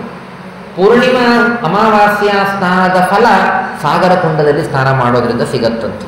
ಅಂತಹ ವಿಶೇಷವಾದಂಥದ್ದು ಸಾಗರ ಒಂದು ಕುಂಡದ ಒಂದು ಸ್ನಾನದ ಒಂದು ಫಲ. ಇಲ್ಲಿ ವಿಶೇಷವಾಗಿ ಸಂತಾನದ ಕಾರಣದಿಂದಲೂ ಸ್ನಾನ ಮಾಡ್ತಾರಂತೆ. ಪುತ್ರಕಾಂಕ್ಷಯ ಆಶ್ವೀನ ಪೌರ್ಣಿಮೆಯ ದಿನ ಇಲ್ಲಿ ಪುತ್ರಾಪೇಕ್ಷೆಯಿಂದ ಸ್ನಾನ ಮಾಡಿದರೆ ಒಳ್ಳೆ ಸಂತಾನದ ಲಬ್ಧಿಯೂ ಆಗತ್ತಂತೆ ಆ ಕುಂಡದಲ್ಲಿ ಅಂತ ಅದರ ಫಲವನ್ನು ಹೇಳ್ತಾರೆ. ಹೀಗೆ ಇರುವಂತಹದ್ದು. ಸಾಗರ ಕುಂಡದಿಂದ ನೈಋತ್ಯ ಭಾಗಕ್ಕೆ ಒಂದು ಕುಂಡ ಇದೆ, ಯೋಗಿನಿ ಕುಂಡ ಅಂತ. ಯೋಗಿನಿ ಕುಂಡ ಅಂತ ಇದೆ ಸಾಗರ ಕುಂಡದಿಂದ ನೈಋತ್ಯ ಭಾಗದಲ್ಲಿ. ಅಲ್ಲಿ ಇಂದಿಗೂ ಕೂಡ 64 ಯೋಗಿನಿಯರು ಇದ್ದಾರಂತೆ. 64 ಚತುಷ್ಷಷ್ಟ್ಯ ಯೋಗಿನ್ಯ ಜಲಸಂಸ್ಥಿತ. ಆ ನದಿಯ ಆ ಕುಂಡದ ನೀರಿನಲ್ಲಿ 64 ಇರುವಂತಹ ಆ ಯೋಗಿನಿಯರು. ಇವತ್ತು ಒಬ್ಬರು ಆಚಾರ್ಯರು ಹೇಳ್ತಾ ಇದ್ದರು, ಅಂದರೆ ಅಲ್ಲಿ ಮಠಕ್ಕೆ ಹೋದ ಸಂದರ್ಭದಲ್ಲಿ ಸ್ವಾಮಿಗಳಿಗೆ ಒಂದು ಸಲ ಎಲ್ಲ ಕಡೆಯಿಂದ ತೀರ್ಥಗಳನ್ನು ತರಿಸಿದರು. ಸ್ವಾಮಿಗಳ ವರ್ಧಂತಿ ಸಂದರ್ಭದಲ್ಲಿ, ಸ್ವಾಮಿಗಳ 50ನೇ ವರ್ಷದ ವರ್ಧಂತಿ ಸಂದರ್ಭದಲ್ಲಿ ಎಲ್ಲ ಕಡೆಯಿಂದಲೂ ಕೂಡ ತೀರ್ಥ ನೀರನ್ನೆಲ್ಲ ತರಿಸಿದರು. ಆಗ ಅಯೋಧ್ಯೆಯಲ್ಲೂ ಕೂಡ ಒಬ್ಬರಿಗೆ ಜವಾಬ್ದಾರಿ ಕೊಟ್ಟಿತ್ತು, ನೀವು ಹೋಗಿ ಎಲ್ಲ ಕಡೆಯಿಂದ ತೆಗೆದುಕೊಂಡು ಬನ್ನಿ ಅಂತ. ಏನೇನು ತೀರ್ಥಗಳಿದೆ ಈ ಎಲ್ಲ ಹೆಸರು ಎಲ್ಲ ಕಡೆಯಿಂದ ತಗೊಂಡು ಬನ್ನಿ ಅಂತ. ಪಾಪ ಅವ್ರು ಹೋದರು, ಸುಮಾರು ಕಡೆಗೆ ಸಿಗುತ್ತು. ಆದರೆ ಕೆಲವು ಕಡೆಗೆ ಮಾತ್ರ ಅದು ನಮ್ಮ ಕಾಲದ ಬಲ, ಕಾಲದಲ್ಲಿರುವ ಜನರ ಬಲವೂ ಹೌದು, ಅದನ್ನು ಪೂರ್ಣ ಹೊಲಸು ಮಾಡಿ ಹಾಕಿದ್ದಾರೆ. ಚರಂಡಿಗಳಾಗಿ ಹೋಗಿದೆ ಕೆಲವು ಕಡೆಗೆ. ಎಂಥೆಂಥ ತೀರ್ಥಗಳು, ಸ್ನಾನ ಮಾಡಿದರೆ ಎಂಥ ಪುಣ್ಯ, ಕೋಟಿ ಕೋಟಿ ಪಾಪನಾಶ, ಇಂಥ ತೀರ್ಥಗಳು ಇವತ್ತು ಚರಂಡಿಯಾಗಿ ಮಾಡಿಬಿಟ್ಟಿದ್ದಾರೆ ಕೆಲವು ಕಡೆ. ಅವರೆಲ್ಲ ಹೇಳಿದರು, ಬಹಳ ಬೇಸರವಾಗತ್ತೆ, ಹುಡುಕಬೇಕು, ಶುದ್ಧಿ ಮಾಡಿಸಬೇಕು, ದೇವರು ಅದನ್ನು ತಾನು ಮಾಡಿಸಲಿ ಅಂತ ಪ್ರಾರ್ಥನೆ ಮಾಡೋಣ. ಅಷ್ಟು ಅದ್ಭುತವಾದ ಕುಂಡಗಳು, ಋಷಿಮುನಿಗಳು, ದೇವತೆಗಳು ಎಲ್ಲ ಇದ್ದು ಸ್ನಾನ ಮಾಡಿ ಹೋದಂತಹ, ಸ್ನಾನ ಮಾಡಿ ಇರುವಂತಹ ತೀರ್ಥಗಳು. ಸ್ವಾಮಿಗಳ ಸಂದರ್ಭದಲ್ಲೂ ಕೂಡ ಅಂಥ ಒಂದೆರಡು ಕಡೆಗೆ ಬಿಟ್ಟು ಅನೇಕ ತೀರ್ಥಗಳ ಜಲವನ್ನು ತೆಗೆದುಕೊಂಡು ಹೋಗಿ ಸ್ವಾಮಿಗಳಿಗೆ ಅದರ ಅಭಿಷೇಕವನ್ನು ಮಾಡಲಾಗಿತ್ತು ಅಂತ ಒಂದು ವರ್ಷದ ಹಿಂದೆನೇ ಇದು, ಒಂದು 2 ವರ್ಷದ ಹಿಂದೆ ಇದಾದಂತಹದ್ದು. ಹೀಗೆ ಅಂತಹ 64 ಯೋಗಿನಿಯರು ಇದ್ದಾರಂತೆ ಈ ತೀರ್ಥದಲ್ಲಿ. ಅದಕ್ಕೆ ಹೆಸರೇ ಯೋಗಿನಿ ಕುಂಡ ಅಂತ. ಪರಸಿದ್ಧಿಪ್ರದಾ ಸರ್ವಾಹ ಸರ್ವಕಾಮ ಫಲಪ್ರದಾಹ. ವಿಶೇಷವಾಗಿ ಸಿದ್ಧಿಯನ್ನು ಕೊಡುತ್ತಾರೆ, ಸ್ನಾನ ಮಾಡೋದರಿಂದ ಕಾಮಿತವಾದ ಫಲವನ್ನು ನೀಡುತ್ತಾರೆ. ಅಂತಹ ತೀರ್ಥಗಳು ಇವು ಅಂತನ್ನುವುದನ್ನು ಕಾಣುವಂತಹದ್ದು. ಯೋಗಿನಿ ಕುಂಡದಿಂದ ಪೂರ್ವ ದಿಕ್ಕಿನಲ್ಲಿ ಉರ್ವಶಿ ಕುಂಡ ಅಂತ ಒಂದು ಇದೆ. ಉರ್ವಶಿ ಕುಂಡ, ಇಲ್ಲಿ ಉರ್ವಶಿ ಬಂದಂತಹ ಉಲ್ಲೇಖ ಸಹಜವಾಗಿ ಇರಬೇಕು. ಒಂದ್ಸಲ ರೈಭ್ಯರು ಅಂತ ಋಷಿಗಳು, ತುಂಬ ತಪಸ್ವಿಗಳು ರೈಭ್ಯರು. ಆ ರೈಭ್ಯ ಅನ್ನುವಂತಹ ತಪೋಧನರು ಅವರು ತಾವು ನಿರಾಹಾರರಾಗಿ ಚೆನ್ನಾಗಿ ಅವರು ತಪಸ್ಸನ್ನು ಮಾಡ್ತಾ ಇದ್ದಾರೆ. ಅವರು ತಪಸ್ಸು ಮಾಡ್ತಾ ಇದ್ದದ್ದು ಹಿಮಾಲಯದಲ್ಲಿ, ರೈಭ್ಯರು ತಪಸ್ಸು ಮಾಡ್ತಾ ಇದ್ದದ್ದು ಹಿಮಾಲಯದಲ್ಲಿ. ತುಂಬ ಚೆನ್ನಾಗಿ ತಪಸ್ಸು, ನಿರಾಹಾರರಾಗಿ, ಆಹಾರವೇ ಇಲ್ಲ, ಜಿತೇಂದ್ರಿಯರಾಗಿ ತಪಸ್ಸನ್ನು ಮಾಡ್ತಾ ಇರಬೇಕಾದಾಗ ಇಂದ್ರ ತಾನು ತಪಸ್ಸಿನ ವಿಘ್ನಕ್ಕಾಗಿ ಉರ್ವಶಿಯನ್ನ ಕಳಿಸಿದನಂತೆ. ಉರ್ವಶಿಯನ್ನು ಅಪ್ಸರಾಸ್ತ್ರೀಯನ್ನು ತಪೋವಿಘ್ನಕ್ಕಾಗಿ ಕಳಿಸಿದಾಗ ಅವಳು ಬಂದಿದ್ದಾಳೆ ಆ ಹಿಮಾಚಲ ಪ್ರದೇಶ, ಆ ಹಿಮಾಲಯ ಪ್ರದೇಶಕ್ಕೆ ಬಂದಿದ್ದಾಳೆ, ರೈಭ್ಯರ ಆಶ್ರಮಕ್ಕೆ ಬಂದಿದ್ದಾಳೆ. ಬಂದು ಮೋಹನ ಮಾಡುವ ಪ್ರಯತ್ನವನ್ನು ಮಾಡಿದ್ದಾಳೆ. ಪ್ರಯತ್ನವನ್ನು ಮಾಡಿದಾಗ ವಿಲೋಕ್ಯತಾಂ ವಿಶಾಲಾಕ್ಷಿ ಮುನಿ ಬಭೂವ ರೋಷ ಸಂತಪ್ತ. ಆ ಸಿಟ್ಟು ಬಂತಂತೆ ರೈಭ್ಯರಿಗೆ, ನನ್ನ ತಪಸ್ಸನ್ನು ವಿಘ್ನ ಮಾಡ್ಲಿಕ್ಕೆ ಬಂದಿಯಾ ಅಂತೇಳಿ ಸಿಟ್ಟಿಗೆ ಬಂದು ಶಾಪವನ್ನು ಕೊಡ್ತಾ ಇದ್ದಾರೆ. ಶಾಪವನ್ನು ಕೊಟ್ಟು ಕುರೂಪತಾಮ್ರಜ, ಯಾವ ನಿನ್ನ ರೂಪದಿಂದ ನನ್ನನ್ನ ತಪಸ್ಸು ವಿಘ್ನ ಮಾಡಬೇಕು ಅಂತ ನೀನು ಬಂದಿಯಾ, ನಿನ್ನ ರೂಪನೇ ನಾಶವಾಗಿ ಹೋಗಲಿ, ಕುರೂಪಳಾಗು ನೀನು ಅಂತ ಉರ್ವಶಿಗೆ ರೈಭ್ಯರು ಶಾಪ ಕೊಟ್ಟರಂತೆ. ಶಾಪ ಕೊಟ್ಟಾಗ ಅವಳು ತಕ್ಷಣಕ್ಕೇನೆ ತುಂಬ ಕೈಗಳನ್ನು ಜೋಡಿಸಿ ಮುನಿಗಳ ಮುಂದೆ ಹೇಳ್ತಾಳೆ, ಏನಾದರೂ ಮಾಡಿ ನನ್ನ ಶಾಪ ಪರಿಹಾರವಾಗಬೇಕು, ಶಾಪದಿಂದ ಮುಕ್ತಿಯಾಗಬೇಕು ಅಂತನ್ನುವುದಾಗಿ ಉರ್ವಶಿ ಕೇಳಿದಾಗ ಆಗ ರೈಭ್ಯರು, ಹಿಮಾಲಯದಲ್ಲಿ ತಪಸ್ ಮಾಡ್ತಾ ಇರುವ ರೈಭ್ಯರು ಹೇಳುತ್ತಾರೆ, ನೀನು ಅಯೋಧ್ಯಕ್ಕೆ ಹೋಗು, ನೀನು ಅಯೋಧ್ಯಕ್ಕೆ ಹೋಗಿ ಅಲ್ಲಿ ಪಾವನಕರವಾದ ಒಂದು ತೀರ್ಥವಿದೆ, ಆ ತೀರ್ಥದಲ್ಲಿ ನೀನು ಸ್ನಾನವನ್ನು ಮಾಡು, ಸ್ನಾನ ಮಾಡಿದಾಗ ನಿನಗೆ ಸೌಂದರ್ಯ ಮತ್ತೆ ಮುಂಚಿನಂತೆ ನಿನಗೆ ಬರ್ತದೆ, ಮಾತ್ರವಲ್ಲ ನಿನ್ನ ಹೆಸರಿನಿಂದಲೇನೆ ಆ ಕುಂಡ ಇದು ಪ್ರಸಿದ್ಧವಾಗತ್ತೆ. ಅರ್ಥಾತ್ ಮುಂಚೆ ಒಂದು ಹೆಸರು ಬೇರೆ ಇತ್ತು, ಮುಂಚೆನೇ ತೀರ್ಥ ಇದ್ದದ್ದು, ವಿಶೇಷವಾಗಿ ಪ್ರಸಿದ್ಧಿ ಇವಳಿಂದ ಬಂದಂತಹದ್ದು. ಆ ತೀರ್ಥಕ್ಕೆ ಹೋಗಿ ಸ್ನಾನ ಮಾಡು, ನಿನಗೆ ಸೌಂದರ್ಯ ಸಿಗತ್ತೆ ಅಂತ ರೈಭ್ಯರು ಹೇಳಿದಂತೆ ಯಾವ ಕುಂಡದಲ್ಲಿ ಬಂದು ಉರ್ವಶಿ ಸ್ನಾನ ಮಾಡಿ ತನ್ನ ಸೌಂದರ್ಯವನ್ನು ತಿರುಗಿ ಪಡೆದಳೋ ಅವಳಿಂದಲೇ ಇದರ ಖ್ಯಾತಿಯೂ ಕೂಡ ಪ್ರಸಿದ್ಧವಾಯಿತು. ದೃಷ್ಟಾಂತ ಅಂದರೆ ಹೇಗೆ, ಶೇಷಾಚಲ, ವೃಷಭಾಚಲ ಹೆಸರು ಆಯಾ ಯುಗಕ್ಕೆ. ಮುಂಚೆ ವೃಷಭಾಚಲ ಅಂತೆ ಕರೀತಿದ್ರು, ಆಮೇಲೆ ಯುಗಾಂತರಕ್ಕೆ ಬಂದಾಗ ಅದನ್ನು ಶೇಷಾಚಲ, ಅಂಜನಾಚಲ, ಶೇಷಾಚಲ, ವೆಂಕಟಾಚಲ ಹೀಗೆಲ್ಲ ಇದ್ದಂತೆ ಉರ್ವಶಿ ಕುಂಡ ಅಂತ. ಅಂದರೆ ಇದಕ್ಕಿಂತಲೂ ಪೂರ್ವದಲ್ಲಿ ಏನು ಹೆಸರಿತ್ತೋ ಅದು ಗೊತ್ತಿಲ್ಲ, ಉಲ್ಲೇಖ ಎಲ್ಲ ಸಿಕ್ಕರೆ ವಿಚಾರ ಮಾಡಬಹುದು. ಇವತ್ತು ಉದಾಹರಣೆಗೆ ನೇಪಾಳ ಅಂತ ಕರೆಯೋದಕ್ಕೆ ಹಿಂದೆ ಮತ್ತೊಂದು ಬೆಳಗ್ಗೆ ಕೇಳಿದ್ವಲ್ಲ, ಆ ರೀತಿಯಲ್ಲಿ ಶ್ಲೇಷ್ಮಾಂತ ಕವನ ಅಂತ, ಆ ರೀತಿಯಲ್ಲಿ ಹೆಸರುಗಳು ಯುಗಕ್ಕೆ ತಕ್ಕಂತೆ ಕಾಲಕ್ಕೆ ತಕ್ಕಂತೆ ಹೊಸ ಹೊಸ ಹೆಸರುಗಳ ಪ್ರಸಿದ್ಧಿಯಾಗತ್ತೆ. ಹಳೆಯ ಹೆಸರುಗಳು ಸ್ವಲ್ಪ ಕದಾಚಿತ್ ಅವು ಮತ್ತೆ ಮುಚ್ಚಿ ಹೋಗುತ್ತೆ ಕಾರಣಾಂತರಗಳಿಂದ. ಅಂಥ ರೀತಿಯಲ್ಲಿ ಇದು ಉರ್ವಶಿ ಕುಂಡ ಅಂತನ್ನುವುದಾಗಿ ಇದರ ಒಂದು ಪ್ರಸಿದ್ಧಿ ಇದೆ. ಅತ್ರ ಸ್ನಾನಂ ಮುನಿಶ್ರೇಷ್ಠ ಯಃ ಕುರ್ಯಾತ್ ವಿಧಿವಜ್ಜನ, ಇಲ್ಲಿ ಯಾರು ಸ್ನಾನವನ್ನ ವಿಶೇಷವಾಗಿ ಮಾಡ್ತಾರೆ ಒಳ್ಳೆ ಸೌಂದರ್ಯವನ್ನ ಅವರು ಪಡಿತಾರೆ ಅನ್ನುವಂತಹ ಒಂದು ವರ ಇದೆ. ಈ ಉರ್ವಶಿ ಕುಂಡದ ದಕ್ಷಿಣ ದಿಕ್ಕಿನಲ್ಲಿ, ಉರ್ವಶಿ ಕುಂಡದ ದಕ್ಷಿಣ ದಿಕ್ಕಿನಲ್ಲಿ ಘೋಷಾರ್ಕ ಕುಂಡ ಅಂತನ್ನುವಂತಹ ಒಂದು ಕುಂಡ. ಈ ಘೋಷಾರ್ಕ ಕುಂಡದ ಬಗ್ಗೆ ಹೇಳ್ತಾರೆ, ಚೆನ್ನಾಗಿದೆ. ಘೋಷಾರ್ಕ ಕುಂಡ ಅಂತಂದರೆ ಸೂರ್ಯಕುಂಡ ಹತ್ರದಲ್ಲಿ ಇದೆ ಅಂತ ಬೆಳಗ್ಗೆ ಅವರು ತಿಳಿಸಿದರು. ಸೂರ್ಯಕುಂಡ ಅದೇನೇ ಘೋಷಾರ್ಕ ಕುಂಡ ಅಂತ. ಘೋಷಾರ್ಕ ಕುಂಡ ಅಂತನ್ನೋದು ಸೂರ್ಯಕುಂಡದ ನಾಮಾಂತರ. ಇದು ಉರ್ವಶಿ ಕುಂಡದ ದಕ್ಷಿಣ ಭಾಗದಲ್ಲಿ ಇದೆ. ಎಲ್ಲಿ ಸ್ನಾನವನ್ನು ಮಾಡುವುದರಿಂದಾಗಿ ಸೂರ್ಯಲೋಕ ಪ್ರಾಪ್ತಿ ಇದೆ, ವ್ರಣ ಅನೇಕ ಗಾಯಗಳಾದವರು, ಕುಷ್ಠ, ಸೂರ್ಯ ಚರ್ಮದ ಕಾಯಿಲೆಗಳಿಗೆ ಅವನು ದೇವತೆ, ಪರಿಹಾರ ಮಾಡುವ ದೇವತೆ. ಹಾಗಾಗಿ ಚರ್ಮ ರೋಗ ಏನಾದರೂ ಇದ್ದರೂ ಕೂಡ ವಿಶೇಷವಾಗಿ ಇಲ್ಲಿ ಸ್ನಾನ ಮಾಡಬೇಕು, ಚರ್ಮ ರೋಗಗಳ ಪರಿಹಾರವಾಗತ್ತೆ ಸೂರ್ಯಕುಂಡದಲ್ಲಿ ಸ್ನಾನ ಮಾಡೋದ್ರಿಂದ. ಕುಷ್ಠರೋಗ ಅಥವಾ ದರಿದ್ರನಾಗಿ ಇದ್ದರೂ ಕೂಡ, ನಾನಾ ದುಃಖ ಇದ್ದಂಥವರು ಕೂಡ ಇಲ್ಲಿ ಸ್ನಾನವನ್ನು ಮಾಡಿದರೆ ಅವರಿಗೆಲ್ಲ ತರಹದ ಫಲಗಳ ಪ್ರಾಪ್ತಿ.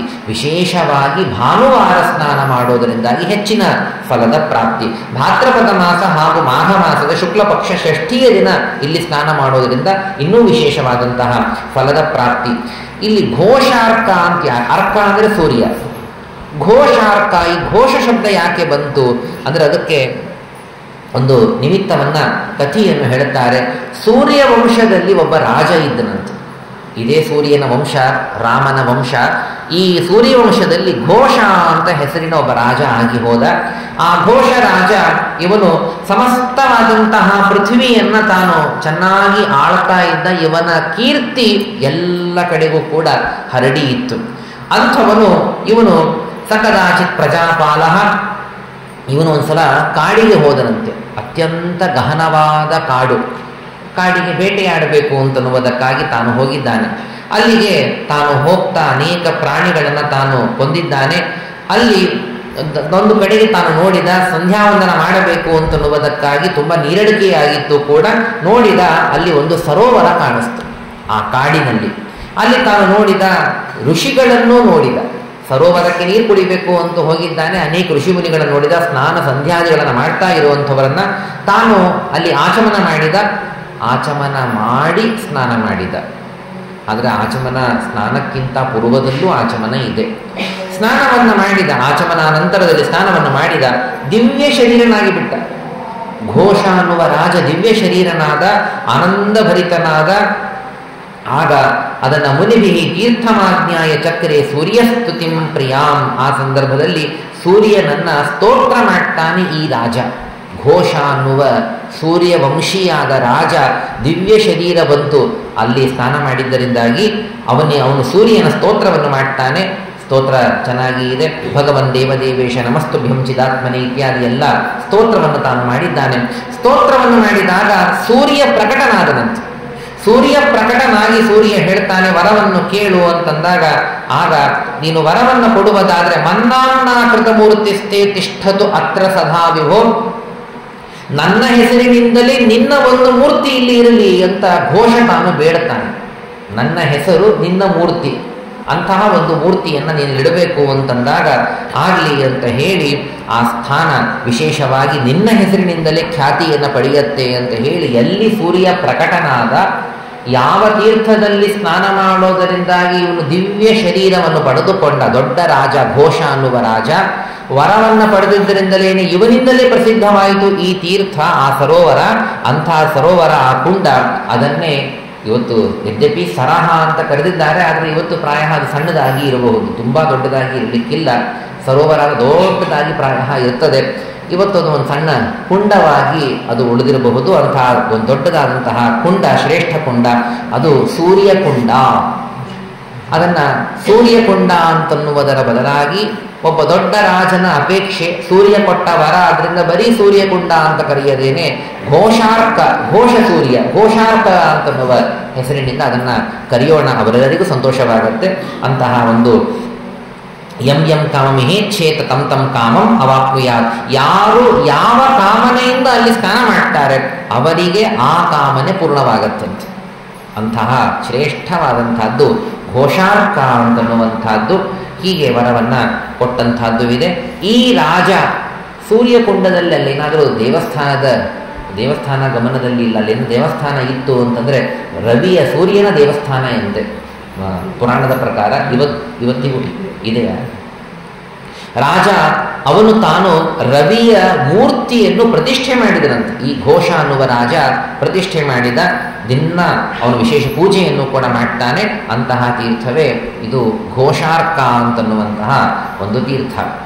ಮುಂದೆ ರತಿಕುಂಡ ಅಂತನ್ನುವುದಾಗಿ, ಈ ಘೋಷಾರ್ಕ ತೀರ್ಥದಿಂದ ಪಶ್ಚಿಮ ಭಾಗದಲ್ಲಿ ಇದ್ದಂತಹದ್ದು ಅದು ರತಿ. ರತಿ ಅಂತಂದರೆ ಕಾಮಪತ್ನಿ, ಕಾಮನ ಹೆಂಡತಿಯ ದೊಡ್ಡ ದೇವತೆ, ಇಂದ್ರನ ಸಮಾನ ಕಕ್ಷಾದಲ್ಲಿ ಬರುವಂತಹ ದೇವತೆ ಅವನು ಕಾಮ. ಆ ಕಾಮನ ಮಡದಿ ಅವಳೇ ರತಿ, ಅಂತಹ ದೊಡ್ಡ ದೇವತೆ.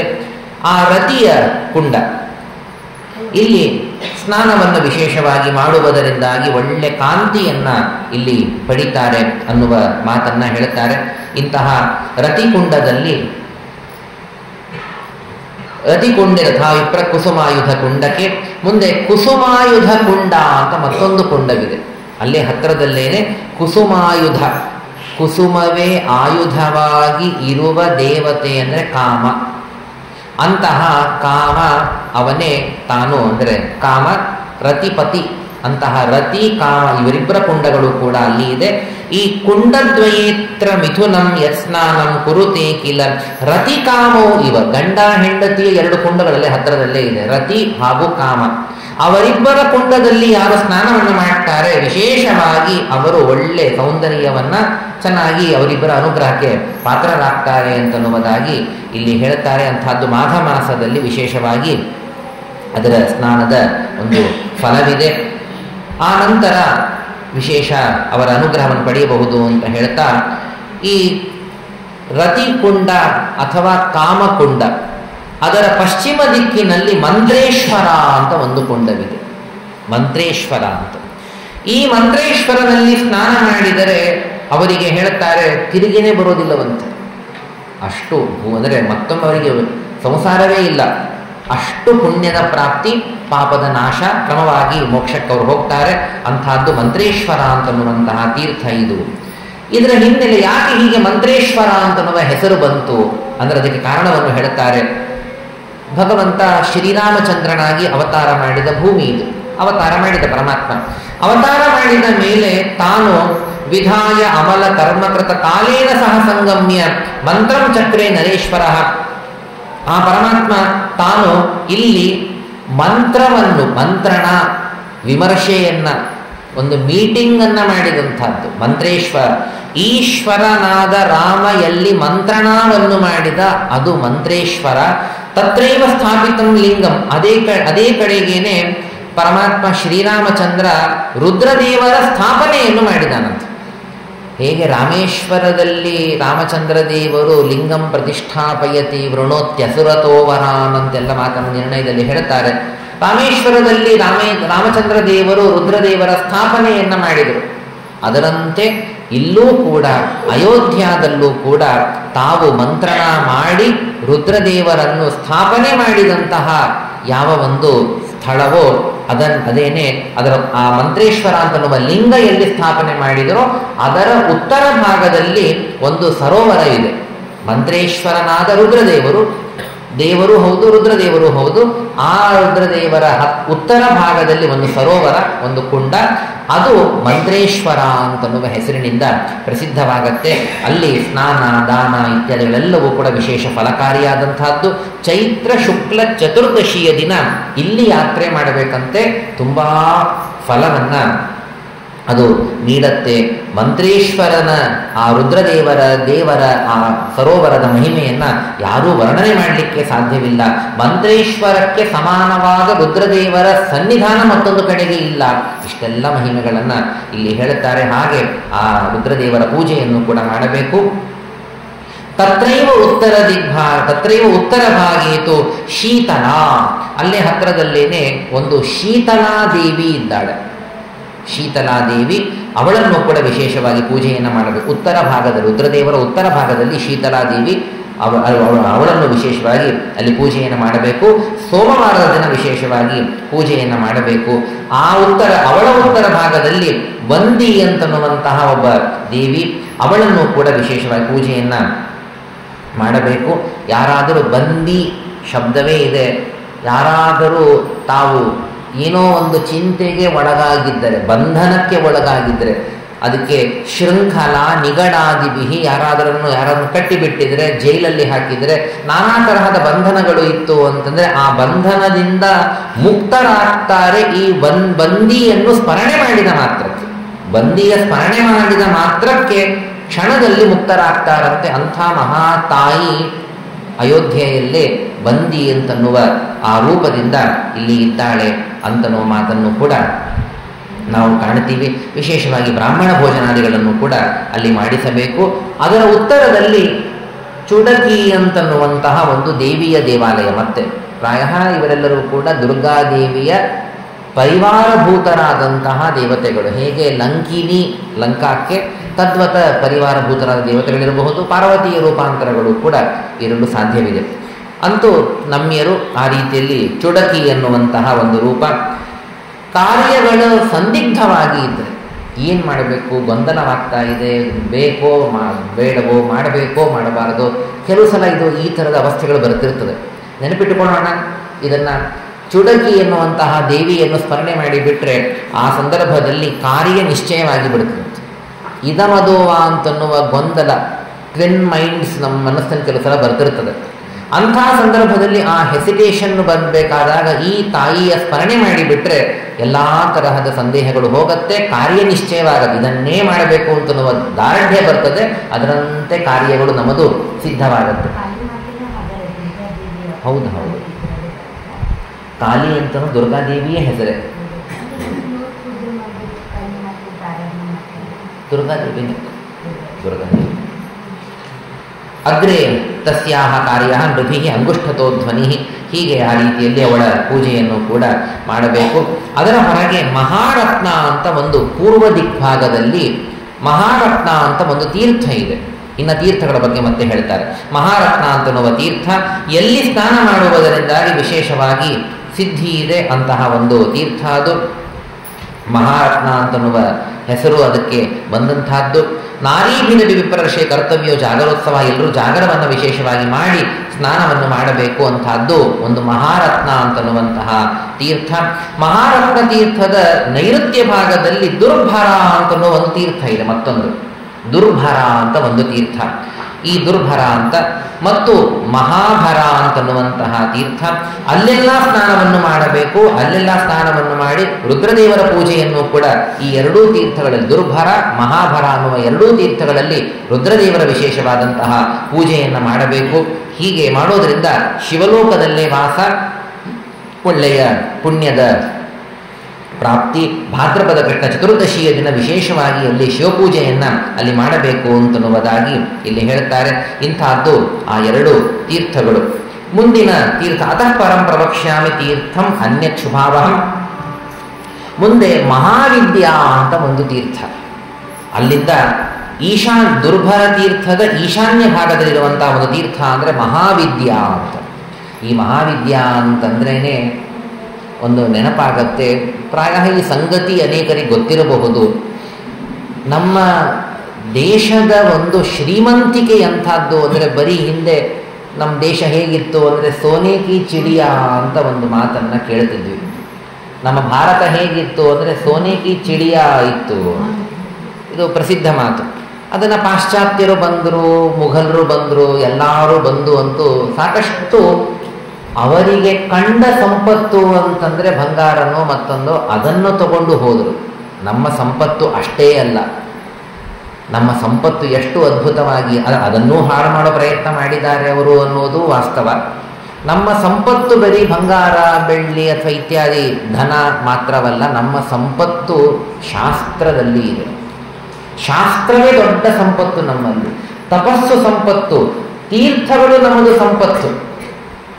ಇವತ್ತು ವಿವಾದ ನಡೆದದ್ದು ಇದೆ, ಎಲ್ಲರಿಗೆ ಗೊತ್ತಿರ್ತದೆ. ಕಾಶಿಯಲ್ಲಿ ವಾಪಿ, ಜ್ಞಾನವಾಪಿಯ ವಿವಾದ, ಅದೆಲ್ಲ ವಿವಾದಗಳು ಎಲ್ಲರಿಗೆ ಗೊತ್ತಿರುವಂಥ ನ್ಯೂಸ್ನೆಲ್ಲ ಬಂದದ್ದೇನೆ.